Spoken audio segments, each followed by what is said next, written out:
Hello friends, आज का हमारा टॉपिक है सेल्फ डेवलपमेंट। ये क्या होता है? The concept of self development. क्या उसका कंसेप्ट है वो समझते हैं।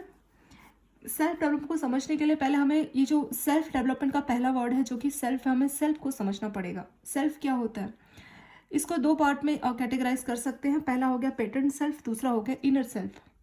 अब पेटेंट सेल्फ क्या होता है और इनर सेल्फ क्या होता है? पेटेंट सेल्फ का मतलब होता है एक्सटर्नल और इनर सेल्फ नाम से ही पता लग रहा है इंटरनल। तो पेटेंट सेल्फ का नाम है एक्सटर्नल सेल्फ, उसको एक्सटर्नल सेल्फ भी बोलते हैं। It normally comprise individual identity and physical features. जैसे मान लीजिए आज पहला दिन है और आज आपने पहले दिन बैंक में ज्वाइन किया, पहले दिन किसी ब्रांच में आपकी पोस्टिंग हुई है। तो शुरू में आपको जो लोग मिलते हैं आपको उनका बिहेवियर नहीं पता, उनका नेचर नहीं पता, मतलब आप इमोशनली अटैच नहीं है किसी के साथ। आप उनके फिजिकल फीचर से जानते हैं कि अच्छा ये इसकी हाइट ज़्यादा है, अच्छा वो फेयर ज़्यादा है, अच्छा वो सांवला ज़्यादा है। इस तरह से आप उनके बाहर के जो फिजिकल फीचर्स है वही आप देखते हैं, ठीक है। तो वो क्या है, वो आपका पेटेंट सेल्फ है, यानी आप एक्सटर्नल फीचर्स देखते हैं। इनर सेल्फ, आप 1 महीना हो गया आपको या 20 दिन हो गया, अब आप लोगों को जानने लगे, आपका आपके कुछ उसमें फ्रेंड्स बन जाते हैं, किसी से आपका बिहेवियर अच्छा मैच करता है तो वो आपके फ्रेंड्स बन जाते हैं। तो अब आप इमोशनली अटैच हो गए उनके साथ, वो आपके दोस्त बन चुके हैं, ठीक है। ऑफिस का छुट्टी होता है सैटरडे संडे का भी, तो आप लोग बाहर घूमने भी जा रहे हैं, ठीक है। आपके दोस्तों का कोई ग्रुप बन गया, आप ग्रुप में बाहर घूमने जा रहे हैं, तो वो क्या हुआ, वो इनर सेल्फ हुआ, मतलब इमोशनली आप अटैच हो गए, ठीक है। यही दो हमारे सेल्फ का हो गया। पेटेंट सेल्फ फिजिकल फीचर्स बताता है और आइडेंटिटी बताता है, और दूसरी तरफ अगर हम इनर सेल्फ की बात करें तो ये बताता है बिहेवियर पैटर्न, कैसा बिहेवियर है, क्या उनकी वैल्यूज़ है। वैल्यूज़ जैसे किसी की मॉरल वैल्यू, कोई किसी टाइप का मॉरल वैल्यूज़ रखता है, कोई दूसरे टाइप का रखता है, तो सबकी अपनी मॉरल वैल्यूज़ है। एंड अदर साइकोलॉजिकल फैक्टर्स, मतलब वीकनेस क्या है, उनकी स्ट्रेंथ क्या है, तो ये सारी चीज़ें पता लगती है। वो बोला है कि अगर आप किसी नए पर्सन के कांटेक्ट में शुरुआत में आते हैं तो आपका पेटेंट सेल्फ काम करता है। आप उसको आइडेंटिफाई करते हैं कि फेयर मैन है, सॉरी टॉल मैन है, इसकी हाइट ज़्यादा है, या फेयर कम्प्लेक्स वूमेन है, मतलब गोरी गोरी कोई लेडी है। इस तरह की चीज़ों से आप उसको एक्सटर्नल फीचर से आप देख रहे हैं। जैसे आप क्लोज कॉन्टैक्ट में आते हैं उस पर्सन के, जानने पहचानने लगते हैं, तब आप उनके साथ, तब आप उनके बाकी फीचर्स भी समझते हैं कि काइंड पर्सन की, ये बहुत हेल्पफुल है, बहुत हेल्पफुल है, बहुत दयालु है, और इमोशनली कितना स्ट्रांग है, कितना सेंसिटिव पर्सन है। ये तब पता लगता है जब कुछ दिन आप इनके साथ रहने लगते हैं, जिसको हमने इनर सेल्फ का नाम दिया। क्वेश्चन में पूछा जाता है एग्जाम में, पेटेंट सेल्फ क्या होता है, इनर सेल्फ क्या होता है, इससे हमें आइडिया लग गया। तो अब सेल्फ डेवलपमेंट क्या हुआ, हमने सेल्फ डेवलपमेंट का पहला वर्ड जिसको हमने सेल्फ बोला उसके बारे में पूरा जानकारी ले लिया, इनर सेल्फ, पेटेंट सेल्फ। अब सेल्फ डेवलपमेंट की बात करते हैं कि सेल्फ डेवलपमेंट क्या होता है। It refers to, self development का मतलब है डेवलपिंग अ मैच्योर पर्सनैलिटी, एक ऐसी पर्सनैलिटी को डेवलप करना जो कि मैच्योर हो, हु कैन हैंडल। अब किसको आप मैच्योर बोलेंगे? मैच्योर उसको बोलेंगे जिसको, यानी who can handle different task and situations with comparatively ease. अलग अलग मुश्किल टास्क और सिचुएशन को बहुत आसानी से जो समझ ले, उसको हैंडल कर ले, वो होगी एक मैच्योर पर्सनैलिटी। उस मैच्योर पर्सनैलिटी को डेवलप करना ही होता है सेल्फ डेवलपमेंट, ठीक है। आप किसको मैच्योर कहते हैं? जैसे कोई बहुत बचकाना से हरकत करता है तो आप बोलते हो बहुत बचकाना बिहेवियर है तुम्हारा, और किसी की हरकतें ऐसी होती है आपको लगता है हाँ ये इसमें बहुत ज़्यादा मैच्योरिटी है अभी से। कैसे पता लगता है? अलग अलग जो टास्क है, सिचुएशन है, उसको बहुत आसानी से हैंडल करेगा, तो उसको देख के आप बचकाना तो बिल्कुल नहीं बोलोगे, मैच्योर्ड ही बोलोगे। तो मैच्योर पर्सनैलिटी कौन सा होगा? और आपने अपना ऑफिस में भी आप देखते होंगे, अपने ब्रांचेस में आप लोग काम करते हैं, आपने अपनी ब्रांच में मान लीजिए 10 स्टाफ है, 10 में से 5 या 6 को आपको पता होगा कि हाँ ये मैच्योर्ड पर्सनैलिटी है, 3-4 में आपको पता होगा कि ये इतने मैच्योर नहीं है। तो हम पर्सन को देख के उनके बिहेवियर से भी पता कर सकते हैं कि इसमें से कौन मैच्योर्ड है, कौन नहीं है। और जो सिचुएशंस कैसी भी हो उसको बहुत ही आसानी से हैंडल कर लेता है, तो वो एक मैच्योर्ड पर्सनैलिटी कहलाती है। और किसी भी ऑर्गेनाइजेशन के लिए मैच्योर्ड पर्सनैलिटी बहुत ज़रूरी है, उसकी डेवलपमेंट की, उसकी ग्रोथ के लिए मैच्योर्ड पर्सनैलिटी की ही डिमांड है। तो सेल्फ डेवलपमेंट वही है, उनको डेवलप करना कि वो बड़े बड़े टास्क को आसानी से समझ सके। And in this direction seeking self improvement. अब कोई, जैसे मैं किसी को बोल रही हूँ कि आप मैच्योर बन जाइए, तो क्या वो मैच्योर बन जाएगा? बोलने से तो कुछ काम नहीं चलेगा, तो हमें क्या करना पड़ेगा कि उस पर्सन को खुद से अपना सेल्फ इम्प्रूवमेंट करना पड़ेगा। और ये ऐसा नहीं कि एक बार सेल्फ इम्प्रूवमेंट कर लिया तो मैच्योर बन गए, क्योंकि लाइफ में चीज़ें चेंज होती रहती है, डायनामिक है। बैंकों में भी आप देख लो, पहले सिचुएशन बहुत सिंपल थी, ज़्यादा कोई टेंशन नहीं था, अभी के टाइम पे इतना टेंशन है। मतलब पहले कोई पर्सन जो बहुत मेच्योर था उस सिचुएशन के हिसाब से अभी की स्थिति में वो मेच्योर नहीं होगा, क्योंकि अभी इतने ज़्यादा टास्क हैंडल करने पड़ते हैं, इतनी सारी टेंशन्स होती है, उन सभी को हैंडल करना बहुत मुश्किल होता है। तो ये एक ऑनगोइंग प्रोसेस है, ये चलता रहेगा और आपको सेल्फ इंप्रूवमेंट करते रहनी है। It is a process of discovering and utilising the tremendous potential within one's. तो हर पर्सनालिटी के अंदर, हर आदमी के अंदर एक पोटेंशियल है जो ट्रेमेंडस से बहुत ज़्यादा है, उसको डिस्कवर करना और फिर उसको यूटिलाइज करना, वो एक प्रोसेस हो जाता है। इसके बाद हम नेक्स्ट देखेंगे, सीधे यहाँ पे आ जाते हैं, क्योंकि जो बहुत सारी इंपॉर्टेंट चीज़ आपकी यहीं से शुरू होती है। लोकस ऑफ कंट्रोल बहुत इंपॉर्टेंट है, पावर बेस बहुत ज़रूरी है, मोटिवेशन पैटर्न बहुत ज़रूरी है। वन बाय वन शुरू करते हैं। In context of our discussion on self development in relation to organisation the following except. तो ऑर्गेनाइजेशन के हिसाब से कुछ चीज़ें डिस्कस की जाती है। पहला हो गया इंडिविजुअल लेवल, जिसमें आ जाएगा motivation pattern, locus of control और पावर बेस। और ये इंडिविजुअल लेवल में 3 चीज़ें क्या क्या होती है वो नीचे आपको सब बताया है। इंडिविजुअल लेवल में ये बता रखा है ना मोटिवेशन, तो इसको जब अभी आएगा तभी हम इसको डिस्कस करेंगे। अभी नाम ही पढ़ लेते हैं। इंटरपर्सनल में आ जाएगा इंटरपर्सनल नीड्स और ट्रांजेक्शन एनालिसिस। ग्रुप लेवल पे आ जाएगा being effective member in group, ये इसमें हो जाएगा। इसके अलावा इमोशनल इंटेलिजेंस का भी बहुत ज़रूरी रोल होता है, और इमोशनल इंटेलिजेंस क्या है ये टॉपिक भी आपका आने वाला है थोड़ी देर में। हम सब तो जितने भी ये पॉइंट्स यहाँ पे लिखे हैं, ये सभी जो टॉपिक है वो 1 बाय 1 डिस्कस करने वाले हैं, ठीक है। तो ये चीज़ें सेल्फ डेवलपमेंट को बताती है। और सेल्फ डेवलपमेंट के लिए ये ज़रूरी है कि सेल्फ अवेयरनेस, हमें खुद के बारे में मालूम होना चाहिए। मतलब एक पर्सन को अवेयर होना चाहिए कि क्या what is happening to him of social reality of his relationship. मतलब हर पर्सन को मालूम होना चाहिए कि क्या चल रहा है, खुद की अवेयरनेस, सेल्फ अवेयरनेस होनी चाहिए। एक होता है self actualisation, the process which relate to awareness of various aspects of personal life which are concern with self actualisation, achieving those goals which are important to him. तो जो goals जरूरी है उसको अचीव करना, वो जगह सेल्फ एक्चुअलाइजेशन, और ये पारिक ने 1994 में डिफाइन किया था। यही इसमें ज़रूरी है। और बाकी ये सब power, locus of control, power base, ये बहुत ज़्यादा इंपॉर्टेंट टर्म्स है, इसमें से क्वेश्चन काफ़ी आपके पूछे जाते हैं, ठीक है। 1 बाय 1 देख लेते हैं। पहला है हमारा इंडिविजुअल लेवल। इंडिविजुअल लेवल में क्या बोला है, the needs and expectation of employ who have drastically change during recent years. तो अभी क्या है, लोगों की एक्सपेक्टेशन और जो रिक्वायरमेंट है, नीड्स है एम्प्लॉयज़ की, वो चेंज हो गई है। They have better exposure to outside world. अभी क्या है, आजकल सोशल मीडिया इन सब का ज़माना है, तो आउटसाइड वर्ल्ड के बारे में बहुत आसानी से उनको एक्सपोजर मिल जाता है। The environment has become quite competitive. अभी क्या है, अगर 1980 की बात करो तो बैंकों में 4-5 बजे सब ब्रांचेस बंद हो जाती थी। अभी आप देखिए 8, 9, 10 बजे तक, कई ब्रांचेस तो 11 बजे तक, ऐसे टाइम तक वो ओपन रहती है। इतनी दयनीय स्थिति हो गई अभी के टाइम की। तो इन्वायरमेंट बहुत कॉम्पिटेटिव हो गया। ऐसा किस लिए कर रहा है, क्योंकि बहुत कॉम्पिटिशन है, सर्वाइव करने के लिए ये सब करना पड़ रहा है। And opportunities have also increase. तो अभी क्या है, अपॉर्चुनिटीज भी बढ़ गई है। टेक्नोलॉजी का बहुत बड़ा रोल रहा है लोगों की नीड्स और एक्सपेक्टेशन को इन्फ्लुएंस करने में। अभी क्या है, ऑर्गेनाइजेशन लॉयल्टी बहुत कम रह गई है। पहले क्या होता था, पहले जो है जनरली आपने देखा होगा कि आपके पेरेंट्स या उन आपके दादा परदादा, उस टाइम पे लोग क्या होते थे, बोलते थे कि मैं 30 साल से एक कंपनी में काम कर रहा हूँ, मैं 25 साल से एक कंपनी में काम कर रहा हूँ। तो उनकी बहुत ज़्यादा सोशल जो उनकी लॉयल्टी थी एक सिंगल ऑर्गेनाइजेशन को लेके, वो उस ऑर्गेनाइजेशन को ऑर्गेनाइजेशन ना समझ के अपना घर समझते थे। उनको लगता था कि यही हमारा सब कुछ है, और हम मतलब इमोशनली अटैच हो जाते थे। पहले कस्टमर्स का भी ऐसे था, वो अपने बैंक के साथ इमोशनली अटैच हो जाते थे कि अच्छा। और तब ऐसे CBS का तो नहीं था ज़माना, तो जो सिंगल ब्रांचेस है उस सिंगल ब्रांच के एम्प्लॉय को अपना फैमिली वाला इस तरह से बहुत इमोशनली अटैच हो जाते थे। तो लॉन्ग टर्म रिलेशन रहते थे किसी भी पर्सन के, किसी ऑर्गेनाइजेशन को लेके। लेकिन अब वो ज़माना नहीं है। अभी अगर आपको कहीं और अच्छी सुविधा मिलती है तो चेंज हो जाता है। अगर आप प्राइवेट जॉब वालों की बात करो तो जो IT लाइन में होते हैं वो हर 3 या 5 साल में उनको कंफर्म होता है कि 5 साल के लिए वो काम करेंगे, 5 साल बाद वो चेंज करेंगे, क्योंकि फिर पुरानी जो कंपनी है उनको अच्छा इंक्रीमेंट नहीं मिलता वहाँ पे। अगर वो स्विच ऑन करते हैं किसी और जॉब में तो उनका 20%, 30% हर 5 साल बाद इतना उनको इंक्रीज़ होकर मिलता है नई कंपनी में, अगर वहाँ सेलेक्ट हो जाते हैं तो इसलिए वो सिंगल ऑर्गेनाइजेशन में तो कभी रहेंगे नहीं, ठीक है। तो ये सब बोले की कोशिश की जा रही है कि भी पर्सन का बिहेवियर चेंज हुआ है, लॉयल नहीं है एक चीज़ के लिए, इन्वायरमेंट भी बहुत कॉम्पिटिटिव हो गया है। तो ये इंडिविजुअल लेवल है। इसमें क्या है, ये इसमें क्या बताने की कोशिश कर रहा है, ये बताने की कोशिश कर रहा है कि लोग किस से मोटिवेट होते हैं, मोटिवेशन पैटर्न क्या है लोगों का।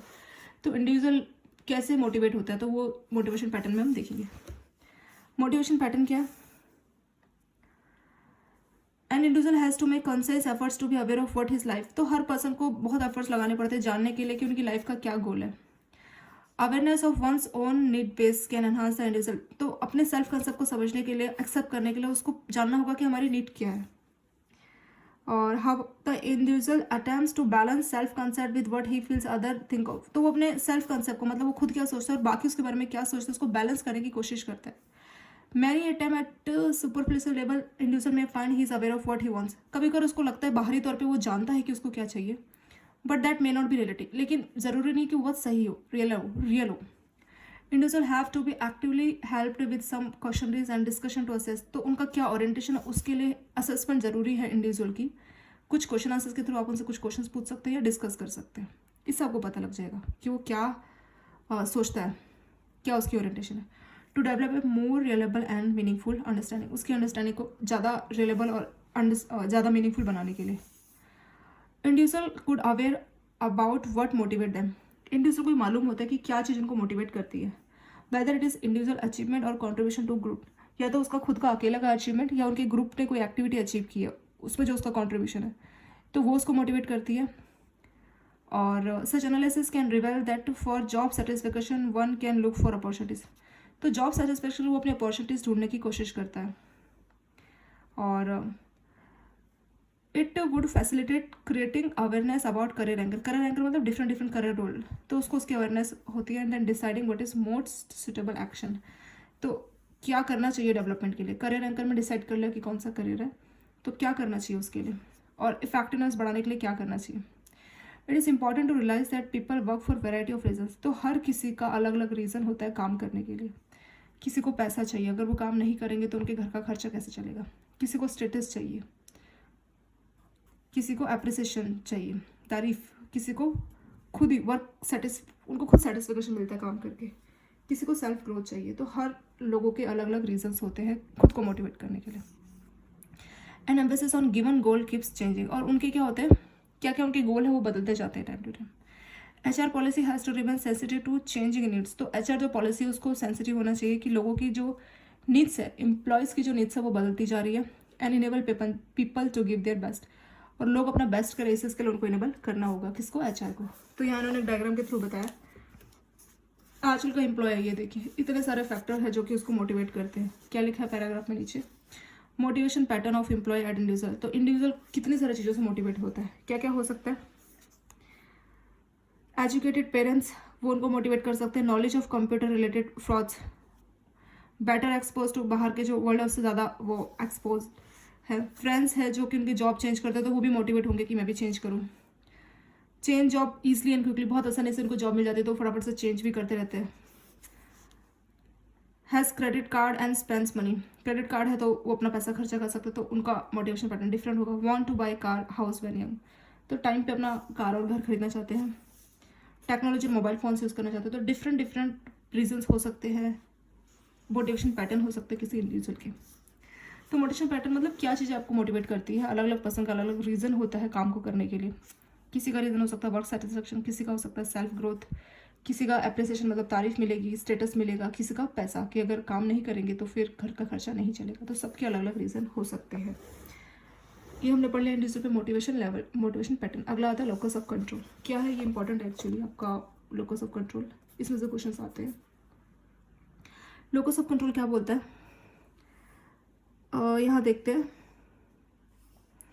The concept of locus of control किसके द्वारा दिया गया था लेफ्कोट 1969 और लेविन्सन ने 1972 में एक्सप्लेन किया था।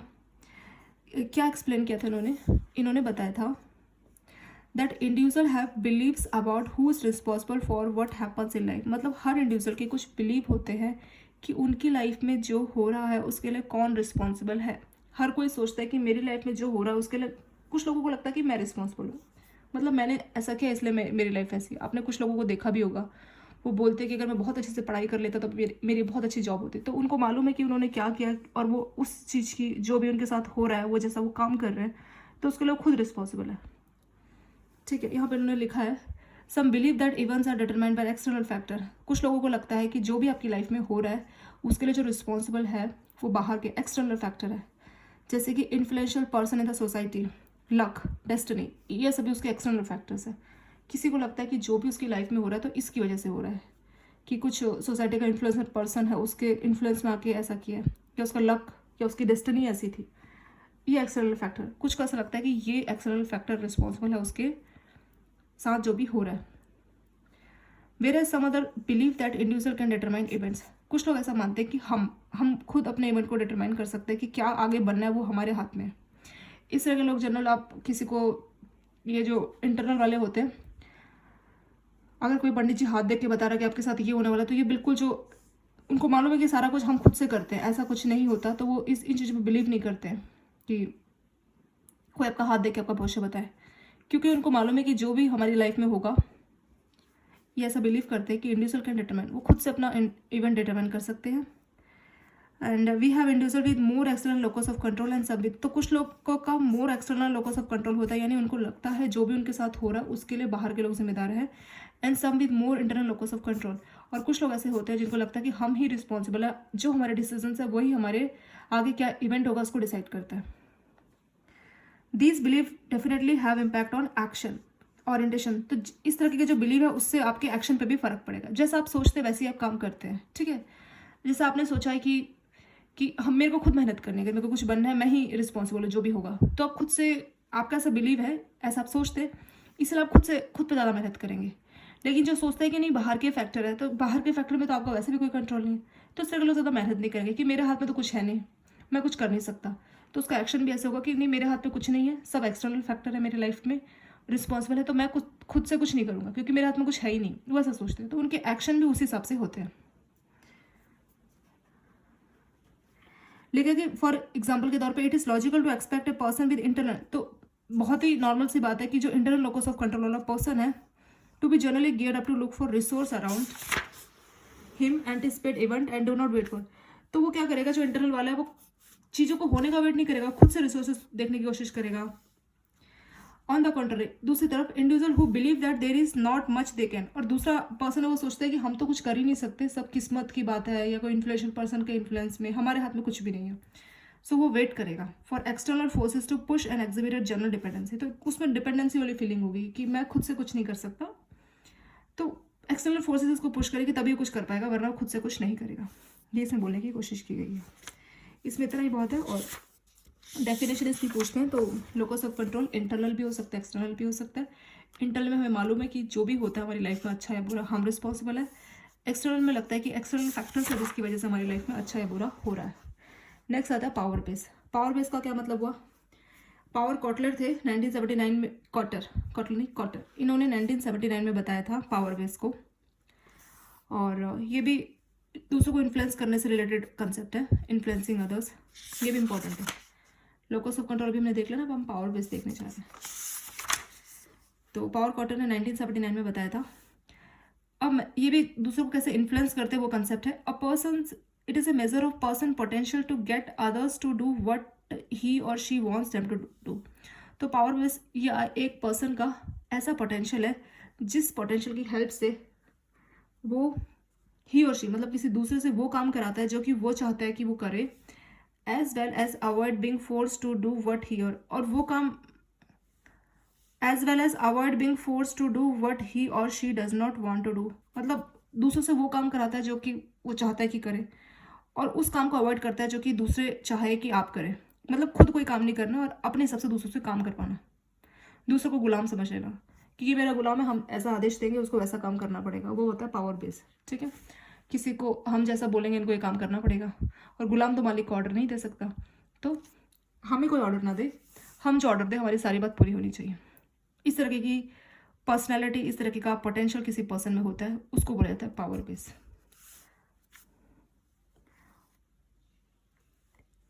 और इसमें ये चीज़ें बताइए कि यहाँ से देखते हैं, हेर्से, प्लैंकर्ट और पारेख ने 1997 में have contributed to present understanding that cursive base होता है including organisation, position, punishment, charisma, personality, personal relationship, emotional power होता है, इमोशनल पावर, और closeness to source of power and withholding information on resource.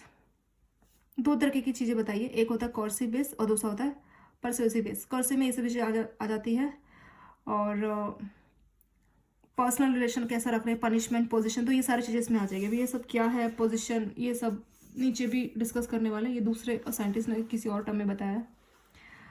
कोर्सी में ये सब चीज़ें आ जाएगी, परसुएसिव बेस में आ जाएगा, इसमें इंक्लूड हो जाएगा expertise, competencies and example set by behaviour. तो आप अपने बिहेवियर से एक एग्जाम्पल सेट करते हैं।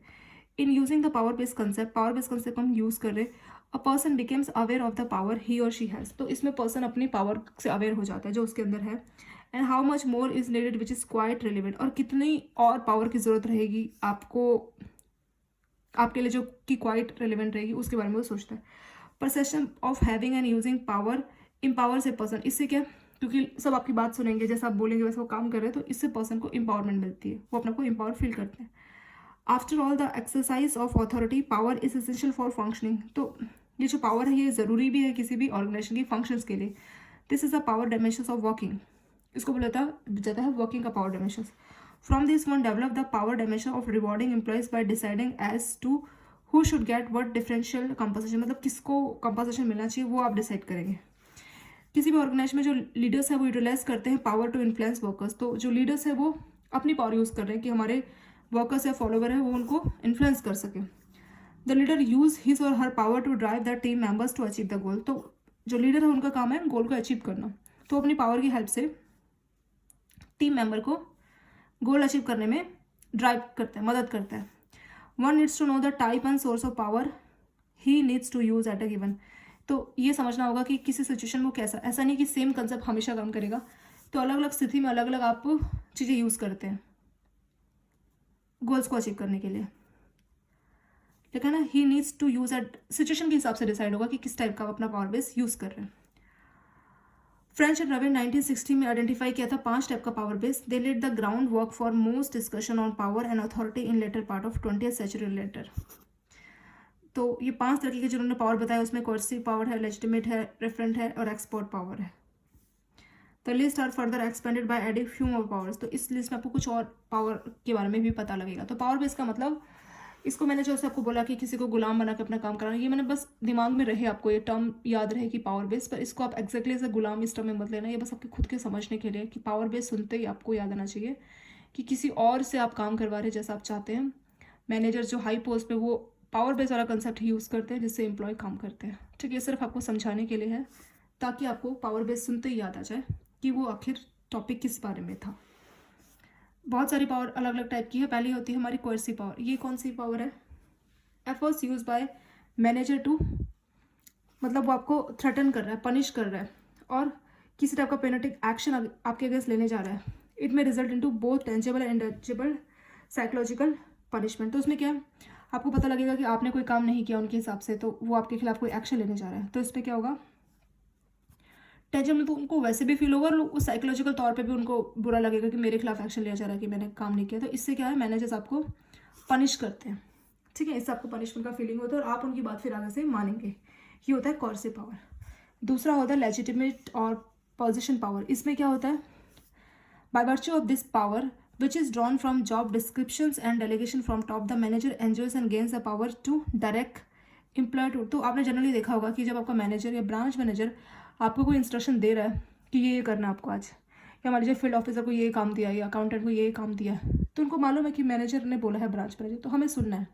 तो हायरार्की में वो आपसे बड़े हैं, आगे हैं, लेकिन ना हायरार्की, तो आपकी क्या अथॉरिटी उसको वो एक्सेप्ट करते हैं। जो आपके फॉलोवर्स हैं इंस्ट्रक्शन को आपकी फॉलो करेंगे, और जो भी आपके लीडर ने, लीडर मतलब ब्रांच मैनेजर ये सब हो गया, तो उनके अप्रूवल को मानेंगे, वो क्या बोल रहे हैं, और हायरार्की में चलते हैं। जनरली आपने देखा होगा कि स्केल 2 ने स्केल 1 को कोई काम दिया तो वो उसको करेगा, स्केल 3 ने स्केल 1 को काम दिया तो वो करेगा, क्योंकि हायरार्की में वो उनसे सीनियर है। तो उसको बोला जाता है पोजीशन पावर। इन दोनों में डिफरेंस क्या हुआ, कोर्सिव मतलब आपके खिलाफ कुछ लेजिटिमेट एक्शन ले रहे हैं या कुछ पेनल्टी एक्शन ले रहे हैं, पनिश आपको इस तरह से कर रहे हैं। पोजीशन पावर मतलब अपनी पोजीशन दिखा गए, और ये जनरली बोला नहीं जाता है। इसमें आपको मालूम है कि हाँ मेरे मैनेजर ने या ब्रांच मैनेजर ने मुझे कुछ काम दिया तो मुझे काम करना है, तो उनकी कौन सी पावर है, उसको बोला जाता है पोजीशन पावर। तीसरा होता है रिवॉर्ड पावर। इसमें क्या होता है, इसमें आप उनको रिवॉर्ड देते हैं। रिवॉर्ड ऐसा नहीं हो सकता कि पैसे का रिवॉर्ड है, कई बार ये अप्रिसिएशन का हो सकता है, प्रेज। आप उनकी 10 लोगों के सामने किसी की तारीफ कर देते हैं कि बहुत अच्छा और करे, तो आप अपनी कौन सी पावर यूज़ कर रहे हैं, रिवॉर्ड पावर का, कि आपको रिवॉर्ड दिया जा रहा है, आपकी तारीफ हो रही है, रिकॉग्नाइज आपको किया जा रहा है। Sometimes this power is misuse if not use objectively to reward right employees. तो कई बार ये पावर मिस यूज भी हो जाती है कि आपने रिवॉर्ड गलत एम्प्लॉय को दे दिया, क्योंकि वो वैसे भी काम नहीं कर रहा था, आपने उसकी वैसी तारीफ कर दी, तो उसको उतना फ़र्क पड़ेगा नहीं। इस वाली पावर का कोई जो है मिसयूज़ हो गया इस केस में, ठीक है। कैसे मिसयूज़ हुआ? वो काम करता नहीं, आपने 10 लोगों के बीच में उसकी तारीफ कर दी, बहुत अच्छा काम करता है, उसको कोई खास फर्क नहीं पड़ेगा इससे, क्योंकि वो काम करता ही नहीं है। तो यानी उस केस में जो आपकी रिवॉर्ड पावर है वो क्या होगी? मिसयूज़ होगी, आपने गलत पर्सन को रिवॉर्ड कर दिया।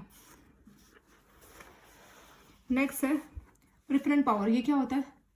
सम managers get adequate respect from employee. तो कई बार क्या होता है कि कुछ मैनेजर्स को बहुत रिस्पेक्ट देते हैं उनके एम्प्लॉयज़, और वो क्या होते हैं अपने मैनेजर्स के बिल्कुल फॉलोवर हो जाते हैं, और एम्प्लॉय मतलब बिल्कुल अनकॉन्शियसली वो उनको बिल्कुल फॉलो करने लगते हैं। तो जो रेफरेंट पावर है ये बिल्कुल ट्रस्ट के ऊपर है। इसमें आपके एम्प्लॉय ना रह के आपके फॉलोवर्स बन जाते हैं, वो आपकी हर बात को ब्लाइंड ट्रस्ट आप पे करते हैं। It other influence followers who may not be partially aware that they are modelling their behaviour, they try to do what the manager do. तो वो उनके जो मैनेजर्स काम करते हैं उस तरह की सिमिलर सिचुएशन में क्या उनके मैनेजर करते हैं उस तरह का काम करने का कोशिश करते हैं। रेफरेंट पावर यही हो गया कि आपके एम्प्लॉय आपको ब्लाइंड आप पे ट्रस्ट करते हैं, और वो आपके बिल्कुल फॉलोवर है, जैसा आप चाहते हैं वो वैसे ही काम करते हैं, वो होता है रेफरेंट पावर। नेक्स्ट है एक्सपर्ट पावर। एक्सपर्ट पावर का मतलब क्या होता है? A person gain power by virtue of his और नॉलेज। उसको बहुत अच्छा नॉलेज है, स्किल्स है, एक्सपीरियंसेस है, और इसी वजह से जो knowledge give a person is, तो बोलते हैं ना नॉलेज इज पावर। तो उस नॉलेज के बेसिस पे, उस कॉम्पिटेंसेस, वो योग्यता जो आपके अंदर है, इसके बेसिस पे आपको एक पावर मिलती है। The follower trust the manager judgement decision. तो आपको इतना अच्छा नॉलेज है, इतनी अच्छी स्किल्स है, एक्सपीरियंस है, तो आपके जो जूनियर्स है वो आप पे ट्रस्ट करते हैं और आपके डिसीजन को पूरा करते हैं। तो ये एक तरीके की आपकी एक्सपर्ट पावर होगी कि आप एक्सपर्ट है हर चीज़ में। तो आप कोई बात बोलेंगे ऐसे ऐसे करना चाहिए, तो लोग आपकी बात पे आंखें बंद करके बिलीव करेंगे, तो हो गया एक्सपर्ट पावर। नेक्स्ट आ गया नॉलेज पावर। तो नॉलेज पावर भी एक्सपर्ट पावर की तरह ही होता है, लेकिन it is similar to expert power. और जो कि एक्सपर्ट पावर कहाँ से होता है कि एकेडमिक अचीवमेंट क्या थी, टेक्निकल या आपकी कॉम्पिटेंसीज, एक्सपीरियंसेस, जो कि ऊपर बताया गया। Knowledge power helps to perform, लेकिन नॉलेज पावर में थोड़ा सा डिफरेंस है। क्या है? एक होता है आपको स्किल्स अच्छी, एक्सपीरियंसेस अच्छी, एबिलिटी अच्छी, एक हो गया एक्सपर्ट पावर। नॉलेज पावर का मतलब हो गया कि आप अपने रोल को कितने अच्छे से और परफेक्शन के साथ करते हैं। आपको कोई भी जो रोल दिया जाता है उसको कितने बेटर और परफेक्शन के साथ करते हैं। Knowledge of job, knowledge of handling people, knowledge of organisation goal and priorities. तो आपको जॉब का भी नॉलेज है, कैसे लोगों को हैंडल करना है उसका भी नॉलेज है। इसमें एकेडमिक की बात की जा रही है, एक्सपर्ट वाले में जाता है एकेडमिक काम को लेके।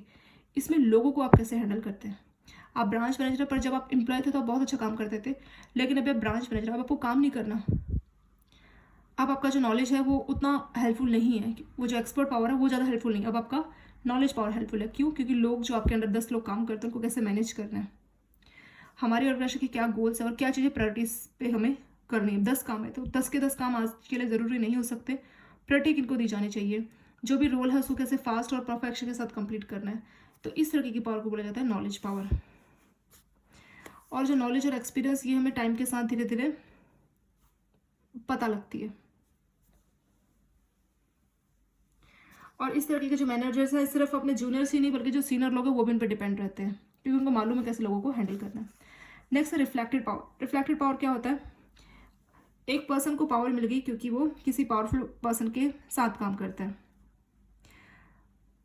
If a supervisor is very closer to vice president he will enjoy some. तो होता क्या कि कोई सुपरवाइजर जिसकी जो बहुत ही क्लोज है वाइस प्रेसिडेंट के, वाइस प्रेसिडेंट को बहुत अच्छे से जानता है, तो कुछ उसको एक्स्ट्रा पावर मिल जाएगी। Employee will view him differently as the supervisors is a source creating a good or bad image over the employee. तो जो एम्प्लॉय है उस सुपरवाइजर को ज़्यादा अलग तरह से देखेंगे, और कुछ भी टाइप का चीज़ होगा वो उससे बहुत जल्दी इन्फ्लुएंस हो जाएंगे, क्योंकि वो वाइस प्रेसिडेंट को अच्छे से जानता है। तो एक अलग से उनके पास पावर आ गई। किसी कोई अगर बात होगी तो बोलेगा कि मैं वाइस प्रेसिडेंट को जानता हूँ, तो लोग वैसे ही उनसे ज़्यादा कुछ नहीं बोलेंगे। तो हो गया रिफ्लेक्टेड पावर। ठीक है, मतलब ये उनकी खुद की पावर नहीं है, ये वाइस प्रेसिडेंट की पावर है जो कि रिफ्लेक्ट हो रही है इस पर्सन में, जो कि आपका सुपरवाइजर है, इसलिए इसका नाम है रिफ्लेक्टेड पावर। नेक्स्ट है कर्स्पेक्टिव पावर। इसमें क्या होता है? It refers to emotional attraction of a person based on his external. तो होता क्या, किसी पर्सन की कैरेक्टरिस्टिक्स ऐसी है कि आप इमोशनली उनके साथ अटैच हो गए, अट्रैक्ट हो गए। It act as influence that attract and admire by others particularly by juniors. तो जो जूनियर्स है वो आपके साथ इमोशनली अटैच हो गए। और personality interplay between the leader and followers make the leader powerful and the followers are attached to. तो जो फॉलोवर्स है अपने लीडर को इमोशनली वो उनसे अटैच है, और उनके एक्शंस और डायरेक्शंस को ब्लाइंडली वो उसको फॉलो करते हैं, वो होता है करिश्मेटिक पावर। मतलब आप पे जादू किया गया इस तरह से, वो आपकी बातों को जो फॉलोवर्स है पूरा समझते हैं आपको। नेक्स्ट है इमोशनल पावर। इमोशनल पावर भी काफ़ी हद तक ऐसे ही होता है कि इमोशनली अटैच हो जाते हैं आपके एम्प्लॉयज़, पर इसमें थोड़ा सा डिफरेंस है बहुत, क्योंकि दोनों इमोशन पे ही जो है बेसिक फंडामेंटल दोनों का इमोशन है, करिश्मेटिक और इमोशनल का। Personal relationship often act as a source of power for a person. तो जो पर्सनल रिलेशनशिप है वो पावर का काम करती है किसी पर्सन के लिए। Mothers who take care of child by secret, तो अपने कंफर्ट को छोड़ के 2-3 साल का जब भी बच्चा रहता तब तक उसको अपना उनका नींद पूरा नहीं होता, तो बहुत चीज़ें वो सेक्रीफाइस करती है, लेकिन फिर वो बहुत खुशी खुशी वो काम करती है क्योंकि उनको ट्रिमेंडस पावर की फील होती है जो कि इमोशनल पावर है। कई बार जो ऑर्गेनाइजेशन में मैनेजर है वो इतना इमोशनली अटैच हो जाता है अपने फॉलोवर के साथ, वो खुद जो मैनेजर है इतना इमोशनली अटैच हो जाता है that cultivate into emotional power of manager. तो वो मैनेजर का इमोशनल पावर है which he can use to involve and get work done by employ beyond their duty and time. तो लोग अपनी ड्यूटी से ज़्यादा टाइम शेड्यूल से ज़्यादा काम कर रहे हैं इमोशनल अटैच होके, तो वो उसकी होगी इमोशनल पावर। ठीक है, ये हमने काफ़ी टाइप के पावर बेसिस डिस्कस कर लिए, इस वजह से पूछ सकते हैं आपसे। नेक्स्ट टॉपिक है हमारा इंटरपर्सनल इंटरेक्शन, डायनामिक रिलेशंस। तो किसी भी ऑर्गेनाइजेशन में ज़्यादातर जो सिचुएशंस है वो क्या होती है, इंटरैक्ट, आप कैसे इंटरैक्ट करते हैं और कैसे दूसरों को आप इन्फ्लुएंस कर सकते हैं। और इसमें बोला है कि कोई भी जो इंडिविजुअल है उसको अवेयर होना चाहिए इस प्रोसेस के बारे में कि इंटरपर्सनल मतलब आपस में इंटरेक्शन कैसे करे और कैसे इन्फ्लुएंसिंग स्टाइल है, मतलब कैसे एक दूसरे को इन्फ्लुएंस करे किसी इफेक्ट के द्वारा, डिजायर्ड इफेक्ट के द्वारा, जिससे कि दैट लेड टू डिजायर, मतलब किसी को इन्फ्लुएंस करना, पहले इंटरेक्ट करना किसी इंटरपर्सनल मतलब आपस में इंटरेक्ट करना, और फिर इन्फ्लुएंस का आपके अंदर स्टाइल, आप उनको इन्फ्लुएंस कर सको, that led to desired result effect. तो जैसा आप इफेक्ट चाहते हैं वैसा आपको डिजायर्ड इफेक्ट मिल जाए। In the focus of influencing other we need to understand our interpersonal interaction pattern. तो इसमें हमें आपस में जो इंटरपर्सनल इंटरेक्शन पैटर्न उसको समझना जरूरी है। Here we will discuss the concept of interpersonal needs and interpersonal interaction. तो ये समझते हैं क्या है इंटरपर्सनल नीड्स क्या। शॉ ने 1958-66 में क्या बताया, he drew attention to 3 basic interpersonal needs. तो 3 चीज़ें बताई है, एक हो गया इंक्लूजन, दूसरा हो गया कंट्रोल, तीसरा हो गया इफेक्शन। ठीक है, जो लोग होते हैं उनका 3 तरीके का इंटरपर्सनल नीड्स बताया, इंक्लूजन, कंट्रोल और अफेक्शन। क्या होता है ये, उसने जो डिफाइन किया इंटरपर्सनल नीड्स फॉर इंक्लूजन, जो पहले वाला इंक्लूजन है, it is defined behaviourally as the need to establish and maintain a satisfactory relationship with people with respect to interaction. तो एक इस्टेब्लिश करना और मेंटेन करना सेटिस्फैक्टरी रिलेशंस, कि आप जिनके साथ भी इंटरेक्शन हो रहे हैं, जिनसे भी आप बात कर रहे हैं अपने एसोसिएशन में जिनसे भी, तो एक सेटिस्फैक्टरी रिलेशन बना रहे। अब सेटिस्फैक्टरी रिलेशंस क्या हो सकता है, इसमें इंक्लूड हो सकता है कि साइकोलॉजिकली कंफर्ट कितना है, आप किसी से भी बात कर रहे हैं तो कितना आप साइकोलॉजिकली कंफर्ट है। Psychological comfort relations with people with respect to elicit the behaviour from others, दूसरों का बिहेवियर किस टाइप से है आपके साथ। On the level of feeling the need for inclusion means need to establish and maintain a feeling of mutual interest. तो इसमें क्या है कि आप म्यूचुअल इंटरेस्ट की फीलिंग एस्टैब्लिश कर रहे हैं दूसरों के साथ। पारिक ने 1996 में इसको बोला है, ये वाली बात। तो सेटिस्फैक्टरी रिलेशन आप दूसरों के साथ मेंटेन कर सके, वो आ जाएगा इंक्लूजन में। दूसरा आ जाएगा कंट्रोल में। द इंटरपर्सनल जो नीड हमारी कंट्रोल वाली है, इसका मतलब हुआ to establish and maintain satisfactory relations including, तो इसमें भी वही है कि सेटिस्फैक्टरी रिलेशंस आपको मेंटेन करना है। इसमें इंक्लूड होगा a psychological comfort relationship in controlling all behaviour, तो दूसरों के बिहेवियर को आप कंट्रोल कर सको। इंक्लूजन में दूसरों को आप कंफर्ट फील कराओ, इसमें है कि दूसरों को आप कंट्रोल कर सको और दूसरों को आप जैसा चाहते हो वो लोग वैसा कुछ करें, उनके बिहेवियर को आप कंट्रोल कर सको, वो आ जाएगा कंट्रोल। तीसरा आ जाएगा अफेक्शन। इसमें बोला है इट में understood that this concept are to affection, इसमें नहीं बताया। तीसरा इसमें बोला है कि are to be examined in the framework of 1-to-1 relationship and not in group situation. तो जनरली 1-to-1 इस फ्रेमवर्क में बात करने की कोशिश कर रहा है। They facilitate the process of creating awareness about one tendency to want it to be loved, acknowledged, belonged and control। तो एक पर्सन की टेंडेंसी जो कि इन चीज़ों को समझ सके, कैसे कंट्रोल करना है, कैसे नॉलेजेबल बनना है। It is educative for individual to learn about themselves as they can observe analyse their own interaction with there.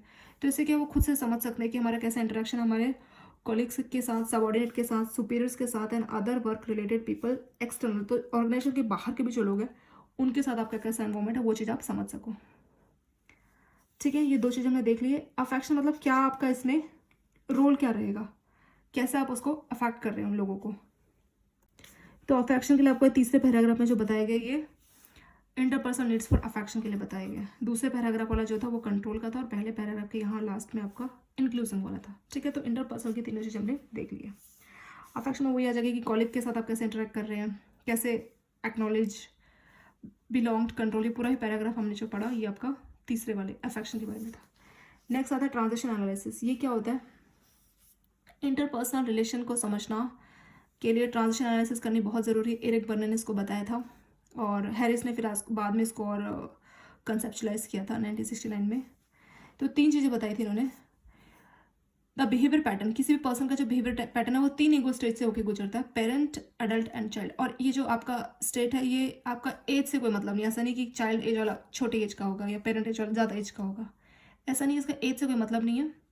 और जो ईगो स्टेज है वो 3 टाइप की होती है, पेरेंट, एडल्ट एंड चाइल्ड। तो बर्नर ने बताया था although we cannot directly observe this ego stage, we observe behavior by individuals are interactive transitive from this। 3 ego stage को इस तरह से नीचे डिस्कस किया गया। पहला क्या बोला है यहाँ पे, ये 3 एक्चुअली आपका यहाँ पे बताया गया। देखिए पेरेंट, एडल्ट, यहाँ पे ज़्यादा कुछ नहीं दिया इस पैराग्राफ में, सेम चीज़ को यहाँ पे रिपीट किया गया। पेरेंट जो कि पहला है तो वो क्या करते हैं, बिहेवियर को रेगुलेट करते हैं, नेचर करते हैं। Most of ethical conscientious behaviours और influence by preaching from parents to elder. तो इस टाइप के जो लोग होते हैं पेरेंट वाले वो नर्चर और रेगुलर बिहेवियर टाइप के लोग होते हैं। ज़्यादा डिटेल में नीचे और दिया हुआ है फिर से। जो एडल्ट वाले होंगे वो इन्फॉर्मेशन कलेक्ट करेंगे और प्रोसेस करेंगे। तो जो लोग इन्फॉर्मेशन कलेक्ट और प्रोसेस करते हैं मतलब एनालिसिस टाइप की इनकी सोच रहेगी, प्रैक्टिकल चीज़ें ज़्यादा सोचेंगे, तो होता है एडल्ट ईगो स्टेज। चाइल्ड में क्या होगा, क्रिएटिविटी रहेगी, क्यूरियोसिटी, उत्सुकता। बच्चे क्या होते हैं, उनको कुछ भी चीज़ दे दो उसको ऐसे देखते हैं जैसे पता नहीं क्या चीज़ उनको दे दी गई है। बहुत ज़्यादा वो क्यूरियस रहते हैं नई चीज़ों को सीखने के लिए और बहुत क्रिएटिव रहते हैं। तो वही चाइल्ड ईगो स्टेज उसको बोला जाता है। And reaction to other and adjusting behaviour. तो चाइल्ड क्या होते हैं, बहुत से एडजस्ट करते हैं, बहुत से जिद्दी भी होते हैं, बहुत से एडजस्ट भी करते हैं। तो 3 टाइप के हमने देख लिए, बेसिक हमने देख लिया। अब ज़्यादा डिटेल में नीचे फिर से बताया गया। Parent ego stage is a result of message people receive from their parents, elders, teachers and other during. तो लाइफ टाइम में मतलब जो भी एक चाइल्ड है वो अपने पेरेंट्स से, फिर अपने से बड़ों से, अपने टीचर से, इन सबसे सीखता है कोई चाइल्ड है। These message are record in people head. तो उनके दिमाग में ये सारे मैसेज रिकॉर्ड होते जाते हैं। These messages help in regulating one's behaviour by telling what is right. और तो इससे उनका बिहेवियर डिसाइड होता है कि क्या सही है, क्या गलत है, क्या डिज़ायरेबल है और क्या अनडिज़ायरेबल है। ये सारी चीज़ें वो डिसाइड करते हैं। 2 टाइप के पेरेंट को हो सकते हैं, nurturing parent, critical parent. Nurturing parent is that part of person, तो ये बहुत अंडरस्टैंडिंग होगा और दूसरे लोगों की केयर करेगा, वो होता है nurturing parent. Critical parent on the other hand, ये दूसरों को क्या करेगा, क्रिटिसाइज करेगा फॉर देयर अनडिजेबल। उनका जो बिहेवियर है उसके लिए दूसरों को क्रिटिसाइज करेगा। नर्चरिंग बहुत ज़्यादा हेल्पफुल, अंडरस्टैंडिंग टाइप का होगा, केयरफुल टाइप का होगा। क्रिटिकल हर बात पर दूसरों को रोका टोकी करेगा। When a person is in critical parent stage, he is very much evaluated and judgmental and make others to feel। तो ये बहुत ज़्यादा जजमेंटल टाइप का होगा, खुद से जजमेंट पास करेगा और बोलेगा कि बाकी लोगों को बोलेगा कि यू आर नॉट ओके, मतलब तुम ठीक नहीं हो। कौन, क्रिटिकल पेरेंट। नर्चरिंग बहुत सपोर्टिव होगा। तो ये पेरेंट की स्टेज हमने समझ लिया। दूसरा आता है एडल्ट ईगो स्टेज। इसमें क्या होगा, it evolve behaviour that could be simply. तो इसमें क्या होता है, लॉजिकली, हमने ऊपर भी देखा था कि लॉजिकल रहेगा, इन्फॉर्मेशन को प्रोसेस करने वाला होगा, प्रैक्टिकल होगा। तो वही चीज़ नीचे फिर से बताइए कि एडल्ट ईगो स्टेज में क्या होगा, रीजनेबल होगा, लॉजिकल होगा और इसमें इमोशनल नहीं रहेगा, अनइमोशनल। क्योंकि जब जो प्रैक्टिकल है तो प्रैक्टिकल होकर बातें करेगा, इमोशनल नहीं रहेगा, तो इसलिए अनइमोशनल इसमें बोला है। Behaviour from the adult ego stage is characterise. तो इनका क्या बिहेवियर रहेगा, प्रॉब्लम सॉल्विंग टाइप का रहेगा और एनालिटिकल टाइप का इनका काम रहेगा। These people examine alternative based on fact and figures and probabilities prior to engaging। तो इनका क्या रहेगा कि फैक्ट्स पे काम करते हैं, कोई भी चीज़ है उसके फैक्ट के हिसाब से लोग डिसाइड करते हैं। बहुत ज़्यादा लॉजिकल टाइप के होते हैं। ये क्या करते हैं, इन्फॉर्मेशन को मिलती है उनको प्रोसेस करते हैं। ठीक है, बहुत लॉजिकल टाइप के, एनालिटिक टाइप के, प्रैक्टिकल, बिना इमोशंस के, इस टाइप का बिहेवियर रहेगा। तो आ जाएगा एडल्ट ईगो स्टेज। तीसरा जो कि चाइल्ड है, और ये जो टॉपिक है बहुत ज़्यादा इंपॉर्टेंट है, बहुत इसमें से आपके क्वेश्चन पुटअप होते हैं, हमेशा ये पूछते हैं इस टॉपिक में से, तो हमेशा ही आता है ये क्वेश्चन। पेरेंट वाले क्या फीचर्स हैं एडल्ट के और चाइल्ड के क्या फीचर्स वो पूछते हैं। तो ट्रांजिशन एनालिसिस में जो कि आपके हैरिस से था वही सब इसमें काफ़ी डिटेल में दिया हुआ है। अब तीसरे पे आ जाते हैं चाइल्ड वाले पे। Child ego stage is associated with behaviour that persons. तो चाइल्ड में क्या रहेगा, 3 टाइप का क्लासिफिकेशन होगा। चाइल्ड में जैसे हमने बताया बहुत ज़्यादा क्रिएटिव टाइप का रहेगा, क्यूरियस रहेगा, हमेशा हर चीज़ को बहुत सीरियसली लेगा और दूसरों पे बहुत जल्दी रिएक्शन पास करेगा, बहुत जल्दी रिएक्शन देगा। चाइल्ड के 3 स्टेजेस हो सकते हैं, adopted child, natural child, little professor. और एडॉप्टेड होगा बहुत जल्दी एडजस्ट कर लेगा, जैसा दूसरे लोग चाहते हैं वैसे ही वो करेगा, हो गया एडॉप्टेड चाइल्ड। नेचुरल चाइल्ड क्या हो गया, वो हर टाइम को, हर समय को एंजॉय करने की कोशिश करेगा, जैसे चीज़ें आती है उस हिसाब से उनको लेने की कोशिश करेगा, वो होता है नेचुरल चाइल्ड, नेचुरली वो अपना बिहेव करेगा। तीसरा लिटिल प्रोफेसर, लिटिल नाम से लग रहा है छोटा प्रोफेसर, तो ये क्या काम करेगा, प्रोफेसर हो तो उसको सोचना पड़ेगा, तो सोचने का ज़्यादा काम करेगा, ये थिंकिंग बहुत होगी, तो बहुत ज़्यादा क्रिएटिव होगा, इमेजिनेशन करेगा। और जब प्रोफेसर है तो उसको एक्सपेरिमेंट करना पड़ेगा, तो इसलिए एक्सपेरिमेंटल टाइप का बिहेवियर रहेगा, कुछ में कुछ मिला दे क्या बनेगा, इस तरीके का एक्सपेरिमेंट टाइप का उसका बिहेवियर रहेगा और नए नए आइडियाज़ का हमेशा सोचेगा। और इसमें एक और बात बोली कि if the transition is complementary, complementary का मतलब parent to child and child to parent, वो हो गया कॉम्प्लीमेंट्री, या एडल्ट टू एडल्ट, तो इस सिचुएशन को बोला जाता है डिजायरेबल। लेकिन अगर ट्रांजिशन क्रॉस होगी, क्रॉस का मतलब पेरेंट टू चाइल्ड और फिर से पेरेंट टू चाइल्ड, मतलब सेम सेम रिपीट हो रहा है, सो उसको डिजायरेबल नहीं बोला जाएगा। हैरिस ने भी लाइफ पोजीशन लोगों की बताई और उन्होंने जो हैरिस ने बताया उसने बोला कि इससे पहले यहाँ की लाइन देखते हैं, people make basic assumption about their own self worth as well as about the significant. तो लोग जनरली क्या करते हैं, खुद से एज्यूम कर लेते हैं कि हमारी खुद की कितनी कीमत है, सेल्फ वर्थ हो गया हमारी खुद की कीमत, और एज वेल एज और अबाउट द सिग्निफिकेंट फिगर, तो उनके इन्वायरमेंट में जो लोग हैं उनकी कितनी कीमत है, मतलब हमारी कितनी वैल्यू है और लोगों की कितनी वैल्यू है, तो लोग खुद से एजम्पशन बना लेते हैं। तो इस एजम्पशन या इस कॉम्बिनेशन को लाइफ पोजीशन का नाम दिया गया हैरिस के द्वारा। This life position are described in terms of okayness, तो ये जो लाइफ पोजीशन है इसको ओकेनेस के टर्म में डिफाइन किया गया। सो द इंडिविजुअल्स, तो क्या हो सकता है, या तो ओके होगा या नॉट ओके होगा, तो 4 लाइफ पोजीशन को डिस्क्राइब किया गया। ये भी बहुत पूछते हैं, कैसा क्वेश्चन बन जाता है, ऐसे बनता है I am not okay you are okay, इसका क्या मतलब है, 1 नंबर का क्वेश्चन बन गया, तो आंसर होगा I am not okay means मेरी कोई वैल्यू नहीं, I don't have value, you are okay means you have value, इस तरह के इसमें आंसर्स होते हैं। ठीक है, आई एम ओके, तो 4 तरह की पोर्शन बन सकती है, जैसे 2 सिक्के, या तो हेड आ सकता है या टेल आ सकता है, तो क्या ऑप्शन बनेगा, या तो हेड हेड हो जाएगा, या टेल टेल हो जाएगा, या हेड टेल टेल हेड, ऐसे 4 ऑप्शंस बन सकते हैं ना सिक्के को छालते हैं, वैसे यहाँ पे भी 4 पोर्शन बनेंगे। I am okay you are okay, मतलब मैं भी ठीक हूँ आप भी ठीक है, दोनों की वैल्यू है। कुछ लोग ऐसा सोचते हैं कि हाँ मैं भी सही हूँ लोग भी सही है, मतलब खुद पॉजिटिव है लोगों को भी पॉजिटिव लेके बैठे। दूसरा I am okay you are not okay, मतलब मैं तो ठीक हूँ लेकिन आप नहीं है ठीक, यानी मेरी तो वैल्यू बट आपकी वैल्यू नहीं है। तीसरा I am not okay you are okay, मतलब मैं ठीक नहीं हूँ लेकिन आप ठीक है, तीसरा हो गया। चौथा हो गया I am not okay you are not okay, मतलब ना तो मेरी वैल्यू ना ही आपकी वैल्यू, ये बहुत ज़्यादा नेगेटिव है, बहुत डार्कनेस है यहाँ पे, मतलब मैं भी ठीक नहीं हूँ तुम भी ठीक नहीं, कोई भी ठीक नहीं है, बहुत नेगेटिव है। वो 4 पोर्शन होगी, ये लाइफ की 4 पोर्शंस ओकेनेस की टर्म में बताया गया हैरिस के द्वारा, और इसको क्या टर्म दिया गया, लाइफ पोजीशन। नेक्स्ट इसमें आता है कि फिर बाद में जो जेम्स एवरी पारिक ने 1984 में, इनका टाइम भी दिया 1980 1975, इसने डेवलप किया 12 इन्फ्लुएंसिंग स्टाइल, तो उन्होंने 12 को डेवलप किया, उसमें से बोला कि 6 तो ओके होगा 6 नॉट ओके होगा। और पारिक का जो 1984 का जो एप्लीकेशन था तो उससे काफ़ी रिलेवेंट चीज़ में पता लगती है, तो इन्होंने 6 फ्रेम में बताया, उसमें से 12 बताया, उसमें से 6 तो ओके था, बाकी का 6 नॉट ओके था। ये वाला आपसे पूछते थे, यहीं तक आपका ज़्यादा इंपॉर्टेंट है, ये वाला पूछते रहे पेरेंट चाइल्ड, उसका क्वेश्चन पूछते हैं, पेरेंट चाइल्ड और ये एडल्ट वाला, ये टॉपिक बहुत इंपॉर्टेंट है। इससे पहले पावर बेस एक बहुत ज़रूरी है, पावर बेस का डायरेक्ट डेफिनेशन आता है, लोकस ऑफ कंट्रोल का डायरेक्ट डेफिनेशन लोग पूछते हैं, ये सब चीज़ें इंपॉर्टेंट है काफ़ी। नेक्स्ट टॉपिक क्या है आपका, ये वाला कंप्लीट कर लिया। नेक्स्ट है working in team. Working in team का मतलब क्या हुआ, a group of people with high degree of interdependency geared, तो एक दूसरे पे वो डिपेंड है, वो काम वो गियर होते हैं मिलजुल के, वो किसी अचीवमेंट की किसी गोल को अचीव करने के लिए मिलके काम करते हैं, और कंप्लीशन ऑफ टास्क, किसी भी टास्क को कंप्लीट करने की कोशिश करते हैं, तो उनको बोला जाता है टीम। ग्रुप ऑफ टीम, तो ग्रुप और टीम जो वर्ड है बहुत इंटरचेंज भी एक दूसरे की जगह अलग अलग तरह से यूज़ कर सकते हैं, कुछ थोड़ा बहुत उसमें डिफरेंस भी है ग्रुप और टीम में। तो जो ग्रुप डायनामिक है इसको 1930 में कर्ट लेविन के द्वारा डिफाइन किया गया था, इसका उन्होंने क्या डेफिनेशन दिया वो देख लेते हैं। ग्रुप के बारे में उन्होंने बोला it is internal nature of group, how they form, कि क्या नेचर है ग्रुप का, कैसे वो बने हैं, उनका स्ट्रक्चर और प्रोसेस क्या है, कैसे वो काम करते हैं, एंड अफेक्ट इंडिविजुअल, और अपनी इंडिविजुअल को या अपनी ऑर्गेनाइजेशन को कैसे वो इन्फ्लुएंस करते हैं। ये 4 चीज़ें बताई है कर्ट लेविन ने ग्रुप के बारे में थे। It is important to understand the stages in group formation and group behaviour. तो किस स्टेज में ग्रुप की फॉर्मेशन हो रही है, ग्रुप बिहेवियर क्या है, इसको अंडरस्टैंड करना ज़रूरी है। पहला आ जाएगा फॉर्मिंग यानी अवेयरनेस, दूसरा स्टॉर्मिंग यानी कन्फ्लिक्ट, तीसरा नॉर्मिंग यानी कॉर्पोरेशन, चौथा कन्फॉर्मिंग यानी एडजस्टमेंट, पांचवा परफॉर्मिंग यानी प्रोडक्ट। ये 5 चीज़ें हो सकती है। वन बाय वन देख लेते हैं। अवेयरनेस यानी फॉर्मिंग का क्या मतलब है? Members with varied experience get acquainted, understand the team goal. तो इसमें क्या होता है कि लोग मिलते हैं, जान पहचान बनती है और टीम का क्या गोल है, क्या क्या उनके रोल है वो समझते हैं। अभी फॉर्म हो रहा है, अवेयरनेस हो रही है, एक दूसरे को जान रहे हैं टीम के लोग, ग्रुप के लोग। स्टॉर्मिंग यानी conflict, conflict among the members do this through this conflict team attempt to define itself. तो कन्फ्लिक्ट होगी कि अब 4-5 ग्रुप के लोग हैं तो कैसे काम को अचीव करना है, तो कुछ ना कुछ कन्फ्लिक्ट उसके बीच में होगी। तो इससे टीम अटेम्प्ट करती है कि डिफाइन कर सके, तो वो क्या खुद को डिफाइन कर सके, क्या हमारा टीम का पर्पस है, किस तरह से है। तो कन्फ्लिक्ट के थ्रू क्या होता है कि मेंबर्स में जो कन्फ्लिक्ट आती है उससे डिफाइन करते हैं, ये अटैम्प्ट है टीम को डिफाइन करने का, कैसे उनका काम करना है, वो ज़्यादा storming.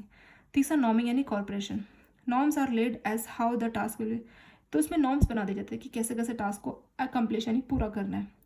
The manner in which the team will behave, किस तरह से, किस मैनर में टीम काम करेगी, किस तरह से वो बिहेव करेगी, और रूल्स और रेगुलेशन क्या वो उनको फॉलो करना है। तो इसमें नॉर्म्स बन जाते हैं, क्योंकि अभी इतना कन्फ्लिक्ट हो रहा है, ज़्यादा कन्फ्लिक्ट होगा तो फिर काम नहीं बन सकता। तो इसलिए नॉर्म्स बना दिए कि कॉर्पोरेशन के लिए नॉर्म्स बनाना ज़रूरी है। सबके टास्क हैं, उनको अपने अपने टास्क को एकम्प्लिश करना है, ग्रुप के अंदर ही वो सब मिलकर काम करते हैं।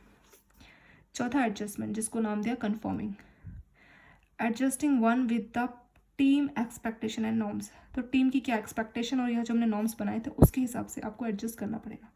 ज़रूरी नहीं होता कि जो नॉर्म्स बनाए उससे आप खुश हो, ऐसा नहीं है, लेकिन आपको एडजस्ट करना है। तो चौथा एडजस्टमेंट फंक्शन होता है। पांचवा हो गया परफॉर्मिंग यानी प्रोडक्टिव। अब सारी चीज़ें हो चुकी है, शुरू में जान पहचान हुई पहले वाले में, फिर इसमें कन्फ्लिक्ट हुआ मेंबर्स के बीच में, तीसरे में क्या हुआ कॉर्पोरेशन की, चलिए नॉर्म्स बना देगी, ज़्यादा कन्फ्लिक्ट ना बढ़े, रेगुलेशंस बना देगी। चौथे में रेगुलेशंस में कुछ चीज़ें शायद आपकी जो टीम मेंबर्स की जो एक्सपेक्टेशंस है या कुछ जो नॉर्म्स है वो आपको पसंद नहीं आए, बट आपको एडजस्ट करना पड़ेगा। प्रोडक्टिव की लास्ट स्टेज है, members behave in a matured fashion. अब क्या है, उनको मैच्योर तरह से बिहेव करना है, and focus on accomplishing there गोल। अब अपने गोल को अचीव करने के लिए फोकस करना है, वही मेन है productivity stage. Members can devote full energy to, तो अपनी पूरी एनर्जी को काम में लगाएंगे, ना कि कन्फ्लिक्ट में या रूल्स के बारे में सोचने में, एडजस्ट में। अब उनको प्रोडक्टिविटी होके मिल के अपना काम करना और अपने काम पे ही फोकस करना है। ये 5 स्टेजेस ग्रुप की बता दी गई है। नेक्स्ट आता है सेल्फ अवेयरनेस, ये आपका नेक्स्ट टॉपिक है, और इसमें आपकी जो विंडो है ये एरिना विंडो इसको बोलते हैं। बहुत इंपॉर्टेंट टॉपिक है, इसमें से क्वेश्चन हमेशा बनता है। अभी लेटेस्ट आपका जो सीआईबी का एग्जाम हुआ इसमें भी क्वेश्चन पूछा गया था आपका 2022 में, जो आपका एग्जाम हुआ था फैब महीने में। ठीक है, सेल्फ अवेयरनेस का क्या मतलब हुआ? सेल्फ का मतलब हो गया खुद को, अवेयरनेस मतलब समझना, खुद को समझना, ये हो गया सेल्फ अवेयरनेस। तो आपने देखा होगा कि understanding self help in self development and using one potential. तो अगर आप खुद को समझ रहे हैं अपने सेल्फ डेवलपमेंट के लिए आपको हेल्प मिलेगी और अपने पोटेंशियल को ज़्यादा अच्छे से आप समझ पाएंगे। It is always useful to do the स्वॉट एनालिसिस, खुद की स्वॉट एनालिसिस कर लेनी अच्छी रहती है। स्वॉट analysis of self to understand the strength, weakness, opportunities and threat. तो स्वॉट में क्या आ जाएगा, स्ट्रेंथ, वीकनेस, अपॉर्चुनिटी और थ्रेट, ये 4 चीज़ें आ जाएंगी। स्ट्रेंथ का मतलब हमारे में क्या क्या स्ट्रेंथ है, कोई भी काम करना है तो आपको मालूम होना चाहिए कि ये हमारी स्ट्रेंथ है। वीकनेस क्या है, जैसे मान लीजिए आपको किसी पर्सन को जो कि 50 या 60 ईयर्स का है, 55 ईयर्स का मान लीजिए, उनको ऐसा कोई काम दिया गया जो कि कंप्यूटर से रिलेटेड काम है। तो उनकी स्ट्रेंथ क्या है कि उनको इतने सालों का एक्सपीरियंस है, वो काम के बारे में सब जानते हैं। उनकी वीकनेस क्या है कि वो कंप्यूटर से बिल्कुल भी फ्रेंडली नहीं है, वो उनकी वीकनेस हो गई। अपॉर्चुनिटीज, और वो क्या क्या उनके पास अपॉर्चुनिटीज, कैसे वो अपने काम को और इम्प्रूव कर सकते हैं, उनके पास क्या क्या अपॉर्चुनिटीज है उस काम को पूरा करने के लिए। थ्रेट्स, किस टाइप की चीज़ें जिसको वो काफ़ी फेस कर रहे हैं, क्या चीज़ उनके काम के लिए थ्रेट है। तो ये 4 चीज़ें समझ लिया उन्होंने अपने काम के बारे में। ये तो मैंने आपको सिर्फ एक एग्जांपल समझाया। स्वॉट का मतलब खुद को एनालाइज करना कि हमारी स्ट्रेंथ क्या है। किसी पर्सन का बहुत अच्छा कंप्यूटर नॉलेज है तो बैंक में कंप्यूटर का जरूरत पड़ता है, उनकी स्ट्रेंथ होगी। वीकनेस, क्या आपके अंदर वीकनेस है, क्या क्या आपके पास अपॉर्चुनिटीज है, क्या क्या आपको थ्रेट्स है। तो ये 4 चीज़ें अगर आपने खुद की इन 4 चीज़ों की स्टडी कर ली तो आप अपनी सेल्फ अवेयरनेस में आपने बहुत बड़ा योगदान दिया, मतलब आप खुद को काफ़ी समझ गए। और कैसे आप अपने जो भी आपको थ्रेट्स है उससे आप कैसे खुद को सेफ गार्ड करेंगे। ठीक है, स्ट्रेंथ क्या है, आपकी वीकनेस क्या है, अपॉर्चुनिटीज आपके पास क्या है, और आप कैसे सेफ गार्ड करोगे थ्रेट्स के आगे। कि जो जो आपको एग्जाम्पल ऐसे लेते हैं, मान लीजिए कोई पुरानी कंपनी है, एग्जांपल लेते हैं नोकिया। नोकिया के पुराने फ़ोन आते थे, उसी से ये स्वॉट एनालिसिस और सेल्फ अवेयरनेस बहुत अच्छे से आपको समझ में आएगा। नोकिया के जो पुराने फ़ोन है उनकी स्ट्रेंथ क्या है? स्ट्रेंथ ये है कि पहले जब फ़ोन नहीं होते थे स्मार्टफोन, तो हर किसी का इमोशनली अटैचमेंट था नोकिया के फ़ोन्स के साथ। तो ये नाम सुन के लोग इमोशनली अटैच थे। और अभी भी काफ़ी लोग हैं जो कि अगर नोकिया के अच्छे फ़ोन आते तो वो उनको ही परचेस करना चाहते हैं, क्योंकि काफ़ी हार्ड होते थे और गिर भी ज़्यादा टूटते बिल्कुल भी नहीं थे, फिजिकली वो काफ़ी स्ट्रांग होते थे। ठीक है, तो अभी भी जो बुजुर्ग लोग हैं वो नोकिया के फ़ोन को ही पसंद करते हैं, क्योंकि काफ़ी वो हार्ड है, उनके हाथ से गिर भी जाए 2-4 बार कोई उनके फ़ोन में फ़र्क नहीं पड़ने वाला। तो ये उनकी स्ट्रेंथ है कि फिजिकल फीचर काफ़ी स्ट्रांग है। लोग क्या है, इमोशनली अटैच है। अगर वो अच्छे से अभी के कॉम्पिटेटिव एनवायरनमेंट के हिसाब से अगर फ़ोन बनाते हैं तो लोग, उनका कस्टमर बेस इतना ज़्यादा है कि आसानी से उनकी बिक्री हो जाएगी। तो ये हो गया उनका स्ट्रेंथ नोकिया फ़ोन का। वीकनेस क्या है? वीकनेस ये है कि अभी की जो कॉम्पिटेटिव टेक्नोलॉजी, उस हिसाब से उनकी टेक्नोलॉजी पीछे है, उनको इंप्रूवमेंट करना अपने टेक्नोलॉजी में। कैसे इंप्रूव करेंगे, ये उनकी थोड़ी वीकनेस है कि उनकी टेक्नोलॉजी उतनी लेटेस्ट नहीं है जितनी बाकी स्मार्टफोन वालों की है। तीसरा अपॉर्चुनिटीज़। क्या क्या अपॉर्चुनिटीज़, इतना ज़्यादा मार्केट है फ़ोन का कि आजकल बिना फ़ोन के पास कोई होता नहीं, और 2-3 साल में हर कोई फ़ोन चेंज कर ही लेता है। तो बहुत ज़्यादा इमर्जिंग मार्केट है, वहाँ उनके पास बहुत सारी अपॉर्चुनिटीज़ है कि अगर इस वीकनेस को हटा सकें, जिस तरह से इसको टैकल कर सके, तो उनके पास अपॉर्चुनिटीज़ बहुत सारी है। ठीक है, बहुत ज़्यादा शेयर लोगों का ऐसा है जो कि फ़ोन लेना चाहते हैं, तो उनके पास अपॉर्चुनिटीज़ की कोई कमी नहीं, अगर वो अपनी इस टेक्नोलॉजी वीकनेस को हटा सके। अपॉर्चुनिटीज हो गया, थ्रेट्स हो गया उनके कॉम्पिटिटर से, कि अभी तो उनका इतना नाम नहीं है, बहुत सारे कॉम्पिटिटर्स आ गए हैं, बाहर की फॉरेन कंपनीज भी बहुत सारी जो बहुत सस्ते सस्ते हैंडसेट बना रही है। तो उन लोगों से कैसे टैकल करना है, हमारे कॉम्पिटिटर्स से कैसे आपको टैकल करना है, कैसे उनसे सेफ गार्ड करना है खुद को, वो हो गया आपका थ्रेट। ठीक है, ये 4 चीज़ें मैंने आपको नोकिया कंपनी के एग्जाम्पल से समझा दी, तो ये आपका कंसेप्ट समझ में आ गया होगा। अब यहाँ पे कंसेप्ट आता है जौहरी विंडो का, बहुत इंपॉर्टेंट है जौहरी विंडो। ये लुफ्ट शॉइंगम के द्वारा 1973 में दिया गया था। ये भी सेल्फ अवेयरनेस के बारे में बताता है। तो ये जो ऑथर थे लुफ्ट, इन्होंने बताया था कि 2 डायमेंशंस है कि how much of one's behaviour is known to him, कि आपका जो बिहेवियर है उसको आप खुद कितना जानते हैं। How much he feels other know, मतलब ये हुआ कि मान लीजिए आप बहुत ज़िद्दी बिहेवियर के, तो क्या आपको मालूम है कि आप ज़िद्दी है, ये पहली लाइन होगी। दूसरा हो गया how much he feels other know about, मतलब क्या आपको पता है कि बाकी लोग जानते हैं कि आप ज़िद्दी है, इसको ऐसे समझते हैं। ठीक है, मतलब how much of one's behaviour, आपका जो बिहेवियर है, या फिर हार्ड वर्किंग लेते हैं कि आप बहुत हार्ड वर्किंग है, क्या आप जानते हैं कि आप बहुत हार्ड वर्किंग है, क्या आप ये जानते हैं कि बाकी लोग जानते हैं कि आप कितने हार्ड वर्किंग है, तो वो दूसरा पॉइंट हो गया। ठीक है, वही जो है विंडो के थ्रू जौहरी विंडो ने एक्सप्लेन करने की कोशिश की है कि हम खुद को कितना जानते हैं और बाकी लोग, how he feels others know him, कैसा आप, कितना आप जानते हैं कि बाकी आपके बारे में क्या जानते हैं। और पहला हो गया कि आप खुद के बारे में कितना जानते हैं। दीज 2 डायमेंशन गिव 4 विंडो, तो ये 2 डायमेंशन आपकी 4 विंडो बनाती हैं। नाम क्या है उन 4 विंडो का? Arena, blind, close and dark. So जो डायग्राम है, डायग्राम से ज़्यादा अच्छा समझ में आएगा। देखिए, known to self, not known to self, known to others, not known to others. Known to self मतलब आप खुद को भी जानते हैं, नॉन टू अदर्स दूसरों को भी जानते हैं कि दूसरा आपको कितना जानते हैं, लेकिन how much he feels others know him, आप खुद को तो जानते हैं और बाकी लोग आपको कितना जानते हैं वो आप कितना जानते हैं। तो नॉन टू सेल्फ, हम खुद को भी जानते हैं और बाकी हमको कितना जानते हैं। नॉन टू अदर्स, दूसरों को हम कितना जानते हैं कि वो हमको कितना जानते हैं, तो हो जाएगा एरिना, खुद को भी जानना और बाकी को भी। दूसरा हो जाएगा नॉन टू सेल्फ, मतलब हम खुद को तो जानते हैं, नॉट नॉन टू अदर्स, बाकियों का आइडिया नहीं कि बाकी लोग हमारे बारे में क्या सोचते हैं, तो हो जाएगा क्लोज्ड। तीसरा है नॉट नॉन टू सेल्फ, आपको खुद के बारे में नहीं मालूम है कि आप कितने हार्ड वर्किंग है, क्या आप में पोटेंशियल है। नॉन टू अदर, पर बाकियों के बारे में आप जरूर जानते हैं, तो हो जाएगा ब्लाइंड। चौथा हो जाएगा not known to self, not known to other, आप खुद को भी नहीं जानते और बाकी भी आपको नहीं जानते, तो हो जाएगा डार्क। तो किसी आप अंधेरे कमरे में जाते हैं, इसको याद करने का तरीका आप देखते हैं। ये तो हमने पढ़ लिया बुक में। वैसे एग्जाम में वैसे क्वेश्चन कैसे बनता है, क्वेश्चन ऐसे बनता है कि एरिना जो विंडोज़ का जौहरी के हिसाब से क्या मतलब है। एरिना का मतलब है known to self, known to others, या not known to self, not known to others, इस तरह से 4 ऑप्शन देंगे। तो एरिना वाले का करेक्ट आंसर हो जाएगा नॉन टू सेल्फ और नॉन टू अदर्स। डार्क वाले का क्या मतलब है, 4 ऑप्शन देंगे, known to self, not known to self, तो डार्क वाले का आंसर है नॉट नॉन टू सेल्फ, मतलब खुद को नहीं जानते, नॉट नॉन टू अदर्स। इस तरह से क्वेश्चन हमें बनते हैं। तो ये और इसके फीचर्स आपको मालूम होने चाहिए कि क्लोज का क्या मतलब है, कि नॉन टू सेल्फ, खुद को तो जानते हैं, not known to others, but दूसरों को नहीं जानते। ये समझ गए। तो पहले known to self, not known to self यहाँ आपको लिखना है, फिर नॉन टू अदर्स, मतलब यहाँ सेल्फ की बात करनी है, यहाँ अदर्स की बात करनी है। 2 चीज़ आप लिख लेंगे, इस डायग्राम को बना लीजिएगा, तब इस तरह के क्वेश्चन का आप आंसर करना एग्जाम में। यहाँ पे आप सेल्फ लिख लीजिएगा, ऊपर साइड में अदर्स। सेल्फ को भी 2 हिस्से में बांट दीजिएगा, known to self, not known, मतलब नॉन और नॉट नॉन, और अदर्स में भी नॉन और नॉट नॉन, ऐसे कर लीजिए। 4 इधर हो गए आपके। अब यहाँ पे क्या हो जाएगा, डार्क को समझते हैं। डार्क मतलब एक अंधेरे कमरे में आप खुद को इमेजिन कीजिए, उस कमरे में आपके पास कोई आके खड़ा हो जाए तो क्या आप उसको देख सकते हैं? नहीं देख सकते।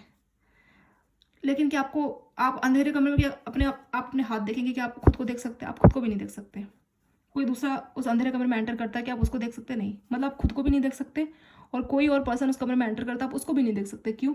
क्योंकि उसमें डार्क है। तो डार्क का मतलब ना आप खुद को देख सकते हैं, ना ही किसी और को देख सकते हैं। खुद को नहीं देख सकते तो नॉट नोन टू सेल्फ हो गया, और दूसरों को भी नहीं देख सकते तो नॉट नोन टू अदर्स हो गया। ठीक है। ब्लाइंड, ब्लाइंड का पर्सन क्या होता है? जो ब्लाइंड पर्सन है आपको क्या खुद को देख सकता है? नहीं। ब्लाइंड है तो उसको नहीं दिखता, तो वो नहीं देख सकता। तो नॉट नोन टू सेल्फ, खुद को तो नहीं देख सकता, नॉन टू अदर्स, बट बाकी लोग उस ब्लाइंड को देख सकते हैं। ठीक है। वो ब्लाइंड खुद को नहीं देख सकता, not known to self, but बाकी लोग उसको देख सकते हैं, नॉन टू अदर्स। तो वो हो जाएगा हमारा ब्लाइंड वाला। तीसरा एरिना। एरिना मतलब इसको ऐसे याद रखिए, बिल्कुल कोई एरिया वो बिल्कुल खुला है, तो खुले एरिया में आप भी खुद को देख सकते हैं और बाकी भी आपको देख सकते हैं, उजाले में, धूप में। तो हो जाएगा एरिना। मतलब known to self, known to other, मतलब आप खुद को भी देख सकते हैं, बाकी लोग भी आपको देख सकते हैं, तो हो जाएगा एरिना। क्लोज में क्या आ जाएगा? क्लोज में आ जाएगा नॉन टू सेल्फ, खुद को तो हम जानते हैं, नॉट नॉन टू अदर्स। तो एक पर्सन है जो कि दरवाज़ा क्लोज करके बैठा है अंदर, इसका क्या मतलब है?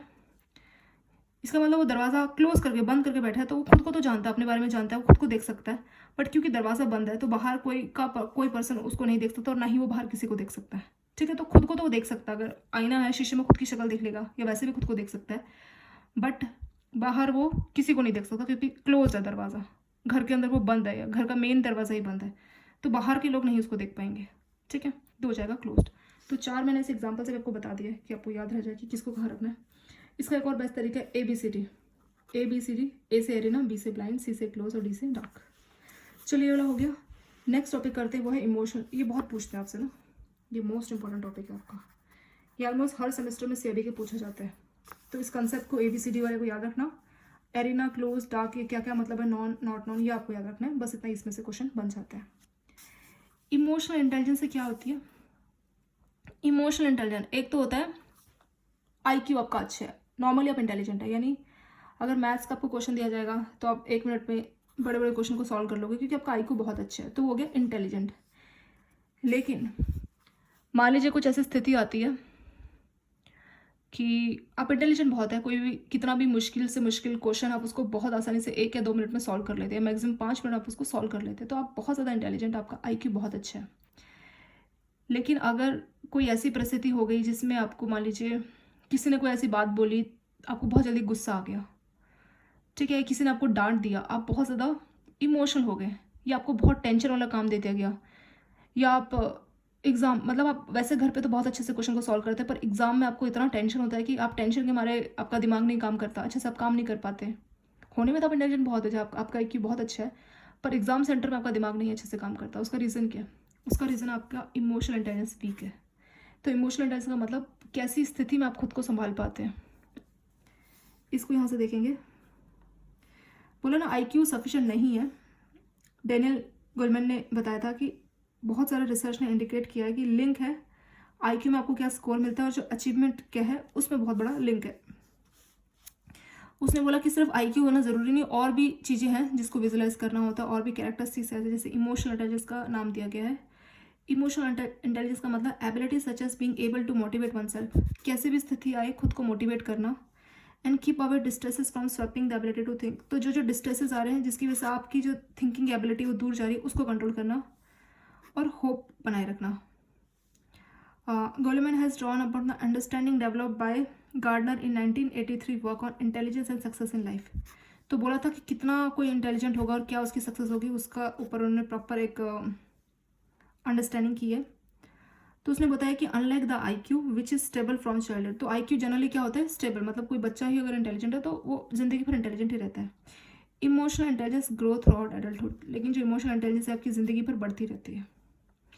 It can be learn as one mature with proper awareness, assessment and efforts to correct. तो इमोशनल इंटेलिजेंस अलग चीज़ है। मैंने बताया ना कि 2 पर्सन है, 2 भाई है, A और B। A बहुत इंटेलिजेंट है, बचपन से बहुत होशियार है। B क्या है कि इतना इंटेलिजेंट नहीं, एवरेज है, लेकिन जो मार्क्स है, फाइनल मार्क्स इसके अगर 80% है तो दोनों के 80%। ऐसा क्यों हुआ? एक IQ तो बहुत अच्छा था, रीज़न ये कि घर पे तो एक IQ बहुत अच्छा है, पर वो जो एग्ज़ाम का जो स्ट्रेस है, उस स्ट्रेस में इसकी जो एक ही थिंकिंग एबिलिटी वो काफ़ी कम हो जाती है, और अभी घर पे भी वैसे ही और एग्ज़ाम में भी वैसे ही, तो इसीलिए उसका 80% बराबर आया, और ए का नॉलेज बहुत अच्छा है। अगर वही पेपर उसको घर पे अकेले कमरे में दे दिया जाता तो वो पूरा 100 में से लेके अपना पूरा 100% स्कोर करता। बट क्योंकि एग्जाम सेंटर पे है तो उसको बहुत टेंशन है, उस टेंशन को कैसे टैकल करना है वो उसको कंट्रोल करने का एबिलिटी नहीं है। तो ए का IQ तो बहुत अच्छा है पर इमोशनल इंटेलिजेंस वीक है। बी का IQ तो अच्छा नहीं है बट इमोशनल इंटेलिजेंस स्ट्रॉन्ग है। तो इसीलिए घर पे या ऑफिस में हर स्थिति में वो खुद को बहुत अच्छे से टैकल कर पाता है, स्थिति को बहुत अच्छे से टैकल कर पाता है। तो इसीलिए बराबर दोनों के मार्क्स आए हैं। इसीलिए बुक्स के ऊपर बताया कि कितना इंटेलिजेंट और सक्सेस इन लाइफ में क्या डिफरेंस है। तो उसमें यही बताने की कोशिश की होगी कि ज़रूरी नहीं जो इंटेलिजेंट है वही सक्सेस होगा, बहुत सारे और भी फैक्टर्स होते हैं जो किसी की सक्सेस को डिफाइन करते हैं। तो 5 कंपोनेंट इंटेलिजेंस इमोशनल इंटेलिजेंस में देख लेते क्या क्या है। पहला self awareness, ability to recognise understand. तो खुद को सेल्फ अवेयरनेस मतलब खुद की अवेयरनेस, खुद को जानना कि हमारा मूड कब चेंज होता है, कब हम इमोशंस चेंज करते हैं और इसका दूसरों पे क्या इफेक्ट है उसको भी समझना है कि हमारा मूड चेंज है तो हमने किसी को कुछ बोल दिया, दूसरों पे क्या इम्पैक्ट पड़ेगा, उस चीज़ को समझना, वो होता है सेल्फ अवेयरनेस। इस चीज़ को रिकॉग्नाइज करना, अपने मूड को समझना और हमारे मूड का दूसरों पे क्या फ़र्क पड़ेगा, इन सभी चीज़ों को समझना, वो होता है हमारा सेल्फ अवेयरनेस। दूसरा क्या है, दूसरा हमारा सेल्फ रेगुलेशन। इसमें क्या होता है, एबिलिटी टू कंट्रोल और रिडायरेक्ट डिस्टर्बिंग इम्पल्स और मूड। तो खुद को भी सेल्फ अवेयरनेस में तो खुद को समझ लें कि हाँ हमारा मूड बहुत जल्दी चेंज हो जाता है और हम इमोशंस हम में बहुत जल्दी बह जाते हैं या इस तरीके का दूसरों को हम कुछ भी बोल देते, तो हम खुद को समझ गए, अभी खुद की अवेयरनेस हो चुकी है। क्या अवेयरनेस काफ़ी है? नहीं, अब हमें उसको रेगुलेट भी करना पड़ेगा। तो दूसरा होता है सेल्फ रेगुलेशन, मतलब अब आपको ऐसी एबिलिटी जागृत करनी है कि आप कंट्रोल कर सकें अपने मूड्स को, जैसा आपका मूड हो रहा है उसको आप कंट्रोल कर सकें और कुछ भी काम करने से पहले सोचें। तो होता है सेल्फ रेगुलेशन। सेल्फ अवेयरनेस में खुद को समझना कि किस टाइप का हमारा मूड, हम कैसा रिस्पॉन्ड देते हैं, कैसे हम इमोशनली रहते हैं, वो हो गया सेल्फ अवेयरनेस। सेल्फ रेगुलेशन में अब आप एक्ट कर रहे हैं, अब आप खुद को कंट्रोल करने की कोशिश कर रहे हैं। ऐसी एबिलिटी जिसमें आप कंट्रोल कर सके अपने मूड को और कुछ भी काम करने से पहले सोचे, वो होता है सेल्फ रेगुलेशन। तीसरा सेल्फ मोटिवेशन, पैसे को छोड़ के, स्टेटस को छोड़ के वो रीज़न ढूंढना कि आपको काम करने का मन करे, पैशन देखना। और propensity to perceive goal with energy, तो काम तो सभी कर रहे हैं, प्रॉपर फुल एनर्जी के साथ आप काम कर रहे हैं, तो हो गया सेल्फ, मतलब खुद को आप मोटिवेट कर रहे हैं काम के लिए, वो होता है सेल्फ मोटिवेशन। ये बहुत कम ही देखने को मिलता है बट ये बिग टर्म है। नेक्स्ट है इम्पैथी। इम्पैथी का मतलब ability to understand the emotional makeup of other, दूसरों को समझना, जैसा दूसरे सोचते उस हिसाब से काम करना। लेकिन है skill to treat people according to their emotional reactions, दूसरों के रिएक्शन के हिसाब से उनको ट्रीट करना कि उनका कैसा रिस्पॉन्ड रहेगा उस हिसाब से उनको ट्रीट करना, वो होता है इम्पैथी। मतलब दूसरों की जगह पे आके सोचना, वो होगा इम्पैथी। सोशल स्किल का मतलब कैसे आप मैनेज करते हैं रिलेशन से, कैसे आप नेटवर्क बनाते हैं और कैसे अपना रपोर्ट तालमेल बनाते हैं, तो वो होता है सोशल स्किल्स। तो ये 5 चीज़ें होती है हमारी इसमें इमोशनल इंटेलिजेंस में। 1 बाय 1 और इसका डिटेल में देखा नीचे, फिर से ज़्यादा इसको डिटेल में नहीं पूछते हैं। इमोशनल इंटेलिजेंस का आपका डेफिनेशन जरूर पूछा जाता है और 5 टर्म्स पूछी जाती है, फिर भी थोड़ा नीचे दिया है, इसको देख लेते हैं। सेल्फ अवेयरनेस का वही मतलब है खुद के इमोशंस को समझना और हमारे इमोशंस का उस पर क्या फ़र्क पड़ेगा, हम किस हिसाब से रिस्पॉन्ड देते हैं। सेल्फ असेसमेंट करना, खुद की असेसमेंट करना, यानी कि खुद की स्ट्रेंथ को समझना और सेल्फ कॉन्फिडेंस को समझना, हमारी खुद की कितनी कीमत है, सेल्फ वर्थ और हमारी कितनी कैपेबिलिटीज़ है उनको समझना, वो होता है सेल्फ अवेयरनेस।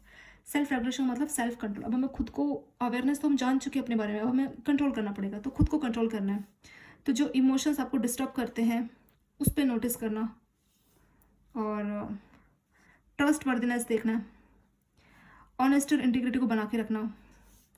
जो भी आप परफॉर्मेंस कर रहे हैं, पर्सनल आपकी जो परफॉर्मेंस है उसके लिए आप रिस्पॉन्सिबिलिटी लेना, अडेप्ट होना इन्वायरमेंट के हिसाब से, और जो भी चेंज है उसके हिसाब से आप कितने फ्लैक्सीबल है, कितना आप इनोवेटिव होकर काम कर रहे हैं और कितने कंफर्टेबल है नए नए आइडियाज़ के साथ, अप्रोचेस के साथ, नई इन्फॉर्मेशन के साथ, तो वो होता है सेल्फ रेगुलेशन। तो खुद को रेगुलेट करना, इसमें ये सारी चीज़ें आ जाएंगी।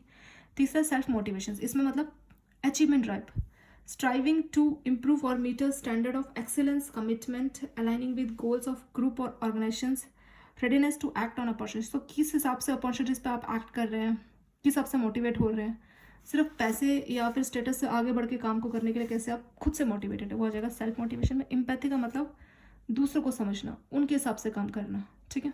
तो understanding others, sensing others feeling and perspective, जैसे कहते हैं ना दूसरों के शू में आके काम करना, उस तरह से कि दूसरों की फीलिंग को समझना और taking an active interest in their concerns, तो उनको क्या चिंता है उसमें इंटरेस्ट दिखाना, दूसरों को समझना। Developing others, sensing other development needs and bolstering their abilities, service anticipation, मतलब दूसरों की बातों को समझना कि उनको क्या है, किस हिसाब से वो होता है हमारा एम्पैथी। नेक्स्ट और लास्ट आपका सोशल स्किल। इसमें क्या है, हैंडलिंग रिलेशनशिप, मतलब अपना जो है लिसन करना, दूसरों को सुनना और कन्विंसिंग मैसेज भेजना। कॉन्फ्लिक्ट मैनेजमेंट, कॉन्फ्लिक्ट मतलब किसी बात पर अगर आपस में मतभेद होते हैं तो उसको कैसे मैनेज करना है। नेगोशिएशन, रिजॉल्व करना किसी भी टाइप का डिसएग्रीमेंट। लीडरशिप और क्वालिटी, और बॉन्ड्स बिल्ड करना, रिलेशनशिप बनाना कोलैबोरेशन और कॉर्पोरेशन के थ्रू। और working with other toward share goal, तो शेयर गोल के लिए मिलकर काम करना। टीम कैपेबिलिटीज़ को बढ़ाना। Creating group synergy in pursuing, तो सबका गोल अचीव करने का एक ही पर्पस है, तो ग्रुप सिनर्जी को बढ़ाना। ये सारी चीज़ें किस में आ जाएगी, आपके सोशल स्किल्स में आपकी आ जाएंगी। ये वाला टॉपिक भी हो गया। नेक्स्ट टॉपिक है हमारा मॉरल। मॉरल का क्या मतलब है, it is important mental state and spirit of a person और group which is dependent on number of intangible factors. तो ये टाइप का मेंटल स्टेट और किसी पर्सन की स्पिरिट बता रहा है, किसी पर्सन की, किसी इंडिविजुअल की, किसी पर्सन एज ए इंडिविजुअल की या किसी ग्रुप की स्पिरिट बता रहा है, विच इज़ डिपेंडेंट, जो कि डिपेंड करती है बहुत सारे फैक्टर्स पे, जो कि इंटेंजिबल है किसी भी ऑर्गेनाइजेशन की, किसी भी इंडिविजुअल की या किसी ग्रुप की एक मेंटल स्टेट और स्पिरिट के बारे में बता रहा है, जो कि इंटेंजिबल फैक्टर्स हैं जिस पे ये डिपेंड करती है, वो होती है हमारी moral. High moral of individuals और ग्रुप कंट्रीब्यूट सिग्निफिकेंटली, तो जिनका मॉरल अच्छा रहेगा तो वो अच्छे से ऑर्गेनाइजेशन के गोल को अचीवमेंट के लिए अच्छा रोल देते हैं। Moral is exhibited bye confidence, तो बहुत ही ज़्यादा खुश कितना है, कितना चेयरफुल है, कितना कॉन्फिडेंस है, कितना वो डिसिप्लिन है, और किसी भी टास्क के लिए कितना वो खुश होकर इनिशिएट करता है, तो उससे उसके अच्छे या हाई मॉरल का पता लगता है। The morale denote a spirit as of dedication to a common goal that unite a group, तो किसी भी ग्रुप में कुछ भी कॉमन गोल है सबका, तो वो स्पिरिट बताता है। ए हाई मॉरल ऑफ ट्रुथ, तो जो जिनका स्पिरिट अच्छा होगा, मॉरल अच्छा होगा, तो वो ज़्यादा अच्छे से पॉजिटिव होकर कॉन्फिडेंट होकर काम करेंगे। मॉरल को कैसे पहचानेंगे, कोई पर्सन बहुत इंटरेस्ट लेके काम करता है हर चीज़ में, बहुत इनिशिएटिव लाता है, बहुत विलिंगनेस लाता है हर काम में, बहुत कॉन्फिडेंट और चेयरफुल होकर काम करता है, यानी उसका मॉरल अच्छा है। किसी का मॉरल बहुत ख़राब है, मतलब उनको कोई भी काम दोगे बहुत ज़्यादा नेगेटिव उसमें देखेंगे, उनका प्रोडक्टिविटी और आउटपुट भी बहुत कम रहेगा, तो वो लो मॉरल बताता है। तो किसी भी ऑर्गेनाइजेशन के लिए जो लो मॉरल है वो बहुत ही प्रॉब्लम का इशू है। ऑर्गेनाइजेशन को चाहिए कि अपने मॉरल को इम्प्रूव करे, बूस्टर करे अपने एम्प्लॉय का जिसमें लो मॉरल है। तो एम्प्लॉय मॉरल बूस्टर के क्या क्या तरीके, पहला welcome ideas. Employ morale improve when staff feel their value, जब उनको वैल्यूज़ दी जाएंगी तो उनका मॉरल बढ़ता है। Share and implement there innovation idea, तो उनसे आप आइडियाज़ लीजिए, उनका कोई आइडिया आपको पसंद आता है तो उसका वेलकम कीजिए, बताइए कि आपका आइडिया बेस्ट है और इसको हम इम्प्लीमेंट करने वाले हैं, तो उनको ऑटोमेटिकली मॉरल बूस्टर हो जाएगा। दूसरा कीप स्कोर, ये जनरली आपके कॉलेज में देखने को मिलता होगा। कॉलेज के टॉपर के लिए एक बोर्ड लगा रहता है जहाँ पे किस किस स्ट्रीम से किस किसने टॉप किया वो सब आपको पता लगता है। वैसे आप ऑफिस में बोर्ड लगाइए और उस बोर्ड में जो अच्छे परफॉर्मर है, जो अच्छा काम कर रहे हैं, उनके नाम को ऊपर लिखिए, इससे उनका मॉरल बूस्टर बहुत होता है। तीसरा inspect, so inspect what you expect is true, जो आप एक्सपेक्ट कर रहे हो उसकी सच हो उसके आप इंस्पेक्शन कर सकते हैं। चौथा थैंक यू नोट, इसमें क्या होता है कि जो स्टाफ है ना, जो आपके यहाँ काम करते हैं, उसकी फैमिली, अगर हस्बैंड है तो उनकी वाइफ, उनको एक थैंक यू नोट दीजिए। उन्होंने कितना अच्छा काम किया है तो उसके लिए आप उनको थैंक यू नोट्स दीजिए। तो जब वो घर जाएंगे उनके फैमिली वाले बोलेंगे कि आपका इतना अच्छा काम है, आपके लिए थैंक यू नोट्स आए, तो उनको ऑटोमेटिकली मोरल बूस्टर होगा। चौथा huddle, have a daily huddle to highlight task for the day and cheer yesterday, तो कल क्या क्या अचीवमेंट किया उसके लिए चीयर करना। जनरली आपने बैंकों में भी देखा होगा कि कुछ गोल अचीव हो तो ब्रांच मैनेजर आपको बुलाता है और बाकी सभी स्टाफ के सामने चीयरफुल आपको करता है। तो हडल तैयार करना है कि क्या क्या हाईलाइट होगा, क्या क्या काम आज के दिन का है और कल के लिए क्या क्या अचीवमेंट हुई है, उसके लिए चीयर करना, वो होता है हडल। ओपन अप, एक तरीके का फॉरम हो जहाँ पे एम्प्लॉय अपने क्या क्या उनको कंसर्न है, क्या क्या उनकी फीलिंग है, उसको आसानी से डिस्कस कर सके, एक ओपन अप फॉरम होना चाहिए। चौथा हैव फन, तो कई बार बाहर डेली ऑफिस का बोरिंग काम तो लोग बोर हो जाते हैं, तो कुछ एक्टिविटीज़ बाहर की होनी चाहिए, कुछ स्पेशल इवेंट होने चाहिए। नेक्स्ट है शो चैरिटी, तो अपने स्टाफ को ऐसे बड़े काम में कि लोगों की हेल्प कर सके ताकि उनको पता लगे कि काम से ज़्यादा भी और चीज़ें होती हैं। ठीक है, शो चैरिटी, एम्प्लॉय को उसमें इन्वॉल्व कराना चैरिटी चीज़ों में। एड पॉक्स, तो कुछ कम कॉस्ट के आप कुछ पैक्स ऐड कर सकते हैं, जैसे फुटबॉल टेबल लंच में प्रोवाइड कराया, इस तरह की आप सुविधा दे सकते हैं। नेक्स्ट है measure it, keep tabs on the level of morale in your business by regularly measuring employ satisfaction, तो एम्प्लॉय की सेटिस्फेक्शन को समझने के लिए आप उसको मेजर कीजिए कि कितना मॉरल है उनमें, कितने आपके एम्प्लॉय सेटिस्फाइड है। और इससे पहले ऊपर आपको दो चीज़ें बोली कि फायर स्टाफ, तो कुछ जो स्टाफ होते हैं जिनकी वजह से बाकी लोगों का बहुत नेगेटिव फील होते हैं, तो उस तरह के स्टाफ को आप हटा भी सकते हैं। Even a top performer can bring down staff behind your back. तो हो सकता है कि कोई ऐसा स्टाफ कि जो काफ़ी नेगेटिव है, जो कि टॉप परफॉर्मर की परफॉर्मेंस को भी बहुत वीक कर सकता है, तो उस तरह के स्टाफ को फायर भी कर सकते हैं, नहीं जॉब से हटा भी सकते हैं। At picks use low cost, तो यह तो हमने देख लिया था। तो ये सारे पॉइंट्स है जिससे आप मोरल बूस्टर कर सकते हैं। तो बोला backbone of business success result, तो जो भी बैकबोन है किसी भी बिजनेस की सक्सेस, तो डिपेंड करता है कि कितनी प्रोडक्टिविटी है किसकी, उनके जो एम्प्लॉय है उनका कितना आउटपुट है, कितनी उनकी प्रोडक्टिविटी है। Those company who remain vigilant to sign off low, तो वो कंपनी जो कि इस बात का ध्यान रखती है, इस पर नज़र रखती है कि उनके एम्प्लॉय का कितना लो मोरल है, और जो फोकस करती है उनके मोरल को इम्प्रूव करने के लिए, तो वो उस तरह के इन्वायरमेंट से बच सकती है। इसमें एक आपको केस का सिनेरियो दिया जिसमें बहुत नेगेटिविटी र्यूमर्स पता लगते हैं आपकी ऑर्गेनाइजेशन के बारे में। कोई पर्सन जो कि निकाल दिया गया और वो बहुत नेगेटिव फैला रहा है, तो बाकी के जो लोग हैं उनका भी मोरल बूस्टर काफ़ी नेगेटिव हो गया, उनका जो मोरल है काफ़ी नेगेटिव हो गया। तो उस स्थिति में क्या कर सकते हैं, ये सब चीज़ें यहाँ लिखी हुई है जो आपको शॉर्ट में बता रही हूँ। उसमें ये कर सकते हैं कि जिस वजह से नेगेटिव हुई है उस पर प्रॉपर आप केसेस बताइए क्या क्या है, और फैक्ट्स के ऊपर जो इन्फॉर्मेशन है वो सभी स्टाफ को दे। उसको आपको टाइम पे कंट्रोल करना पड़ेगा। किसी भी टाइप की जो नेगेटिविटी है उसको प्रॉपर उसकी इन्वेस्टिगेशन करनी चाहिए। जो भी फैक्ट्स है उन फैक्ट्स को बाकी जो एम्प्लॉयज़ है उनके सामने लाना चाहिए, ताकि जो नेगेटिविटी है उससे बाकी एम्प्लॉय को रोका जा सके। क्योंकि अगर किसी एक एम्प्लॉय जिसने गलत काम किया या फिर कुछ ऐसी हरकत की जो कि ऑर्गेनाइजेशन के लिए सही नहीं थी, उसको आपने हटा दिया और वही आपकी बाकी के जो एम्प्लॉयज़ है उनका मोरल ख़राब कर रहा है, तो वो आपके ऑर्गेनाइजेशन में बहुत खतरा है। तो इस तरह की चीज़ों पर आपको टाइम पे कंट्रोल करना पड़ेगा। टाइम पे आप इन्वेस्टिगेशन बिठाइए, और जो भी इन्वेस्टिगेशन की रिपोर्ट है उसको सभी एम्प्लॉय के साथ शेयर कीजिए। उसमें जो सच्चाई है उनको टाइम पे पता लगनी चाहिए, ताकि उनका जो मॉरल है वो बना रहे। नेक्स्ट हेडिंग आपका talent management and success in planning. Talent management का क्या मतलब है? मैकेंजी और कंपनी ने 1997 में एक स्टडी के दौरान बताया था टैलेंट मैनेजमेंट। फिर 1998 में एक पेपर में छपा था टैलेंट मैनेजमेंट, और एलिजाबेथ जी इनके द्वारा लिखा गया था। टैलेंट मैनेजर का क्या अगर डेफिनेशन है तो क्या बात करें कि क्या इसका डेफिनेशन होगा? It refers to anticipations of required human capital for organization, कि कितनी ह्यूमन कैपिटल की जरूरत पड़नी है ऑर्गेनाइजेशन की, उसकी एंटिसिपेट मतलब उसकी उम्मीद करना कितनी जरूरत पड़ेगी, and planning to meet those needs, और उस ज़रूरतों को पूरा करने के लिए कैसे प्लानिंग करनी है, वो होता है टैलेंट मैनेजमेंट। ठीक है।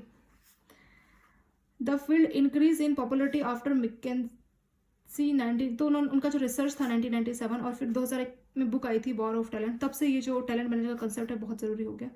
टैलेंट मैनेजमेंट का मतलब है कि कितने ह्यूमन कैपिटल की ज़रूरत पड़ने वाली है, और उस जो ह्यूमन कैपिटल की ज़रूरत पड़ रही है क्या उसके लिए प्लान है, क्या आपका प्लान है, कैसे आप ह्यूमन कैपिटल की ज़रूरत को पूरा करोगे। जैसे कोई बैंक है, उसके बहुत सारे एम्प्लॉय इस साल मान लीजिए रिटायर होने वाले हैं, मान लीजिए 10,000 एम्प्लॉय रिटायर होने वाले हैं।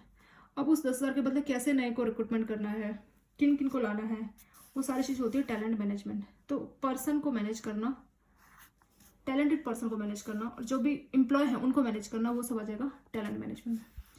It is a science of using strategies human resource planning, तो ह्यूमन रिसोर्स की इसमें प्लानिंग की जा रही है to improve business values to make it possible for companies और ऑर्गेनाइज टू रीच, तो जो है अपनी बिजनेस वैल्यूज और जो कंपनीज और ऑर्गेनाइजेशन अपने गोल को पूरा करने का मदद मिलेगा।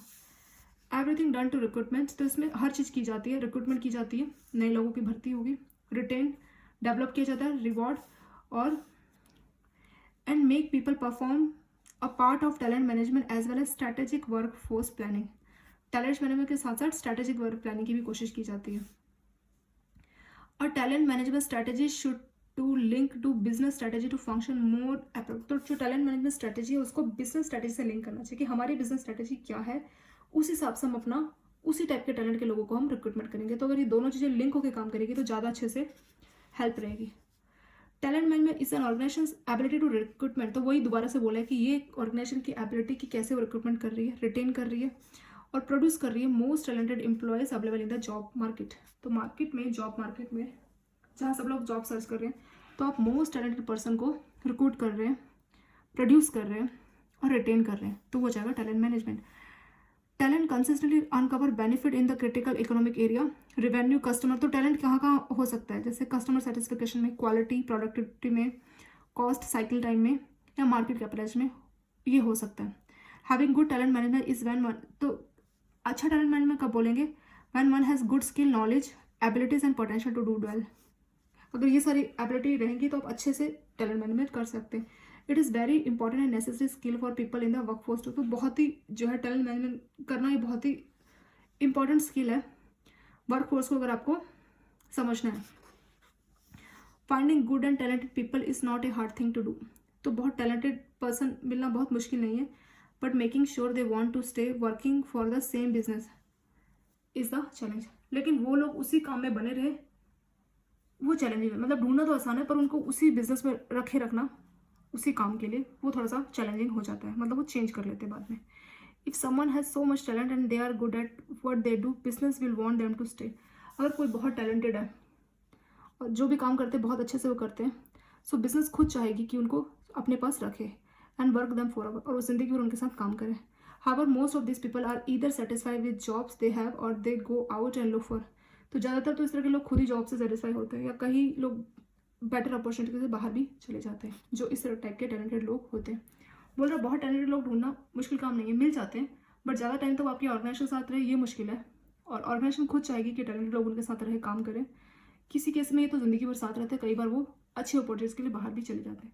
टैलेंट मैनेजमेंट वही हो गया, किसी भी ऑर्गेनाइजेशन के लिए रिक्रूटमेंट करना, रिटेन करना और बहुत टैलेंटेड लोगों को प्रोड्यूस करना जॉब मार्केट के लिए, वो होता है हमारा टैलेंट मैनेजमेंट। नेक्स्ट और आपकी लास्ट टर्म है सक्सेशन प्लानिंग। ये क्या होता है? सक्सेशन प्लानिंग का टर्म आते ही आपको एग्जाम में पूछ लेते हैं, भी इंपॉर्टेंट है। टैलेंट मैनेजमेंट भी इंपॉर्टेंट था। सक्सेशन प्लानिंग होता है जो बहुत की परफॉर्मेंस एरिया, मान लीजिए CEO कंपनी का, chief general manager, deputy managing director, managing director, जो बड़ी बड़ी पोस्ट होती है, इन बड़ी बड़ी पोस्ट पे जो काम करते हैं, मान लीजिए कोई एक्सपायर हो गया या रिटायर होने वाला है, तो क्या ऐसा होगा कि एक ही दिन में किसी और एम्प्लॉय को बोला अच्छा चलिए DMD कल रिटायर हो जाएंगे, तो जो है तुम उस सीट पे बैठ जाना, उस काम को तुम कर लेना। किसी को ऐसा बोल सकते हैं? नहीं। उसके लिए प्रॉपर जो छोटे मोटे पोस्ट है उनके लिए बहुत फ़र्क नहीं पड़ता, लेकिन जो बहुत की परफॉर्मेंस एरिया जो कि बहुत ही उनके डिसीजन से बहुत ज़्यादा फ़र्क पड़ने वाला है, तो उस तरह की पोस्ट के लिए पहले से प्लानिंग की जाती है। जैसे एग्ज़ाम है, कल आपको बोला जाए कि आपका एग्ज़ाम है, तो क्या आप पास कर लेंगे? नहीं। प्रॉपर साल भर आप तैयारी करते हैं तभी आप उस एग्ज़ाम को क्लियर करते हैं। तो वैसे सक्सेशन प्लानिंग मतलब ये हर पोस्ट के लिए नहीं होती, जो बहुत बड़ी बड़ी की परफॉर्मेंस पोस्ट होती है, जिनके डिसीजन से कंपनी को, ऑर्गेनाइजेशन को बहुत फ़र्क पड़ता है, तो उस तरह की पोस्ट में, चाहे वो डेथ होने वाले हो, एक्सपायर होने वाले हो, रिटायर होने वाले हो, या खुद से ही वॉलंटरी रिटायरमेंट लेने वाले हो, तो पहले से लोगों को उस पोस्ट पर रेडी किया जाता है कि जैसी वो पोस्ट खाली होगी तो आप पहले से आप बिल्कुल रेडी हो उस पोस्ट में काम करने के लिए, तो उनको उस पोस्ट में बिठा दिया जाता है। वो होता है सक्सेशन प्लानिंग। पहले से आप उस चीज़ की प्लानिंग करते हैं। अब बुक में भी देख लेते क्या लिखा है। It is a process of identify and developing new leaders. पहले आपको आइडेंटिफाई करना पड़ेगा और पता लगा कि हाँ इनको हम डेवलप कर सकते, इनको आपने आइडेंटिफाई कर लिया, फिर आप उनको डेवलप कीजिए। Who can replace old leaders, नए लीडर को आइडेंटिफाई करना और फिर उनको डेवलप करना। ये नए लीडर वो होंगे जो कि पुराने लीडर्स को रिप्लेस करेंगे व्हेन दे लीव, रिटायर और डाई। तो जब पुराने लीडर्स डेथ हो जाएगी, रिटायर हो जाएंगे या छोड़ के चले जाएंगे, तो ये जो पुराने लीडर्स हैं उनको रिप्लेस करेंगे कौन से? हमारे नए leader. In business organisations it intel developing internal people with potential to fill. तो इंटरनल जो लोग हैं उनको डेवलप करना कि वो जो की बिजनेस लीडरशिप पोजीशन है कंपनी की, उसको वो फिल कर सके। Succession planning increases the availability of experience and capable employ that are prepare to assume those role. तो वो जो है उस तरह के जो एक्सपीरियंस लोग हैं, जो कैपेबल है, उनको प्रिपेयर किया जाता है जैसे ही वो रोल उनके लिए अवेलेबल होगा। रिप्लेसमेंट प्लानिंग, तो एक तरह से अगर नैरोली इसको सोचे तो उसको रिप्लेसमेंट प्लानिंग भी बोल सकते हैं। For key roles in the heart of success, तो उन लोगों को रिप्लेस करेंगे आप जो कि की रोल में काम करेंगे, जो कि की परफॉर्मेंस तरह से है किसी ऑर्गेनाइजेशन के लिए। इफेक्टिव सक्सेशन और talent pool management concern itself with building a series of feeder group up and down the entire leadership pipeline और progressions. In quarters replacement planning is focus on identify specific backup candidate for senior. Replacement planning क्या होता है कि backup की senior management जो position है उनके लिए बैकअप होता है रिप्लेसमेंट प्लानिंग। और सक्सेशन प्लानिंग क्या हो गया कि जो की पोस्ट में काम कर रहे हैं उनके लिए वो चले जाएंगे, तो फिर उन पे ये लोग काम करेंगे। For most part now replacement planning is A focused which research indicate does not have success. तो ज़्यादा आउटकम पे बहुत फर्क नहीं पड़ने वाला कि आप उनको कुछ टाइम के लिए रिप्लेस कर रहे हैं, पर सक्सेशन का बहुत बड़ा इंपैक्ट इसमें होता है। Succession planning is a process whereby organisations ensure that employ are recruited and develop to fill each role. तो कंपनी का जो रोल है उसके लिए वो प्रॉपर रिक्रूटमेंट किया जाए और उसके लिए वो डेवलप किया जाए। Through your successful planning process you recruit superior employ develop. तो आप सुपीरियर एम्प्लॉय को आप रिक्रूट करते हैं, फिर उनकी नॉलेज को डेवलप करते हैं, स्किल्स को, एबिलिटीज़ को बढ़ाते हैं and prepare them for advancement और promotions into more challenging roles. तो ऐसे रोल्स उनको दिए जाएंगे जो कि पहले से ज़्यादा चैलेंज होंगे, उसके लिए उनको रेडी किया जाता है। Actively pursuing succession planning ensure that employ are constantly developed to fill each. तो जिस हिसाब से उनको रोल दिया जाएगा उसके लिए उनको डेवलप किया जाए, तो उसके लिए एम्प्लॉय को बिल्कुल रेडी रहना है। तो 2006 में Canadian Federation of independent Business survey किया गया था। इसमें बोला था कि more than 1/3 of independent business owners, तो 1/3 से ज़्यादा जो इंडिपेंडेंट बिजनेस ऑनर्स है plan to exit their business within 5 years. तो नेक्स्ट 5 ईयर्स में अपने बिजनेस को एग्जिट करने वाले हैं, और आगे के 10 ईयर्स में 2 से 3 ऐसे ऑनर्स है जो कि अपने बिजनेस को एग्जिट करने वाले हैं। इस सर्वे से भी पता लगा कि जो स्मॉल और मीडियम एंटरप्राइज होते हैं तो वो एक तरीके का बिजनेस सक्सेशन प्लान कुछ भी नहीं करते हैं। सिर्फ 10% ही ऐसे जिनका फॉर्मल बिजनेस प्लान है। फॉर्मल मतलब रिटर्न कहीं पे लिखा है कि ये आगे बन सकते हैं अगर ये रिटायर पे चला जाता है की पर्सन, इस तरह से। सिर्फ 10% लोगों के पास ही प्लान है, वो भी फॉर्मल पे। 38% के पास इनफॉर्मल है, मतलब उन्होंने वैसे ही बोल दिया कि हाँ तुम मत जाना, पर कुछ फॉर्मल नहीं है, अनरिटन यानी कि। और जो 52% बच गए बाकी के, उनके पास कोई सक्सेशन प्लान ही नहीं है। और फिर 2004 में बोला था कि ये बहुत ज़्यादा क्रिटिकल इशू है। कुछ कंपनीज जो कि अपने सक्सेशन प्लानिंग के लिए जानी जाती है उनके नाम है GE, हनीवेल, IBM और माइक्रोसॉफ्ट, पेप्सी, ये सब उनके नाम है जिनके सक्सेशन प्लानिंग प्रॉपर रहते हैं। These objective researcher indicate that clear objective are critical to establishing effective। तो आपके ऑब्जेक्टिव आपको पता लगेंगे तो उस हिसाब से आप अच्छे से सक्सेसफुल प्लानिंग कर सकते हैं जो कि इफेक्टिव रहेगा। These objective tend to be core to many or most companies have well established practice। तो कुछ कंपनीज की well established practice है, जैसे identify those with potential to assume greater। तो पहले आइडेंटिफाई करना कि किसको रिस्पॉन्सिबिलिटी दी जाएगी ज़्यादा, उसके लिए किसके अंदर पोटेंशियल है। ऐसा नहीं किसी को भी आपने आइडेंटिफाई किया, उसके अंदर पोटेंशियल होना जरूरी है। दूसरा, provide critical development exercises to those that can move into key roles. तो क्रिटिकल डेवलपमेंट एक्सरसाइजेस उनको देनी है। Engage the leadership in supporting the development high potential leaders है, उनको सपोर्ट करने वाली एक्टिविटी में उनको इन्वॉल्व करना है। Build a database that can be use to better, तो उनके ऊपर प्रॉपर आपको डेटाबेस भी मेंटेन रखना है। तो following objective are achieve through succession planning, ये ऑब्जेक्टिव पूरे किए जा सकते हैं सक्सेशन प्लानिंग के through. Improve employ commitment and retention, तो एम्प्लॉय को मालूम है कि अच्छी अच्छी पोस्ट के लिए भी हमें रखा जा सकता है अगर हमारा पोटेंशियल है, तो उनमें कमिटमेंट बढ़ेगा और रिटेंशन भी रहेगा कि वो रिटेन रहेंगे आपकी ऑर्गेनाइजेशन में।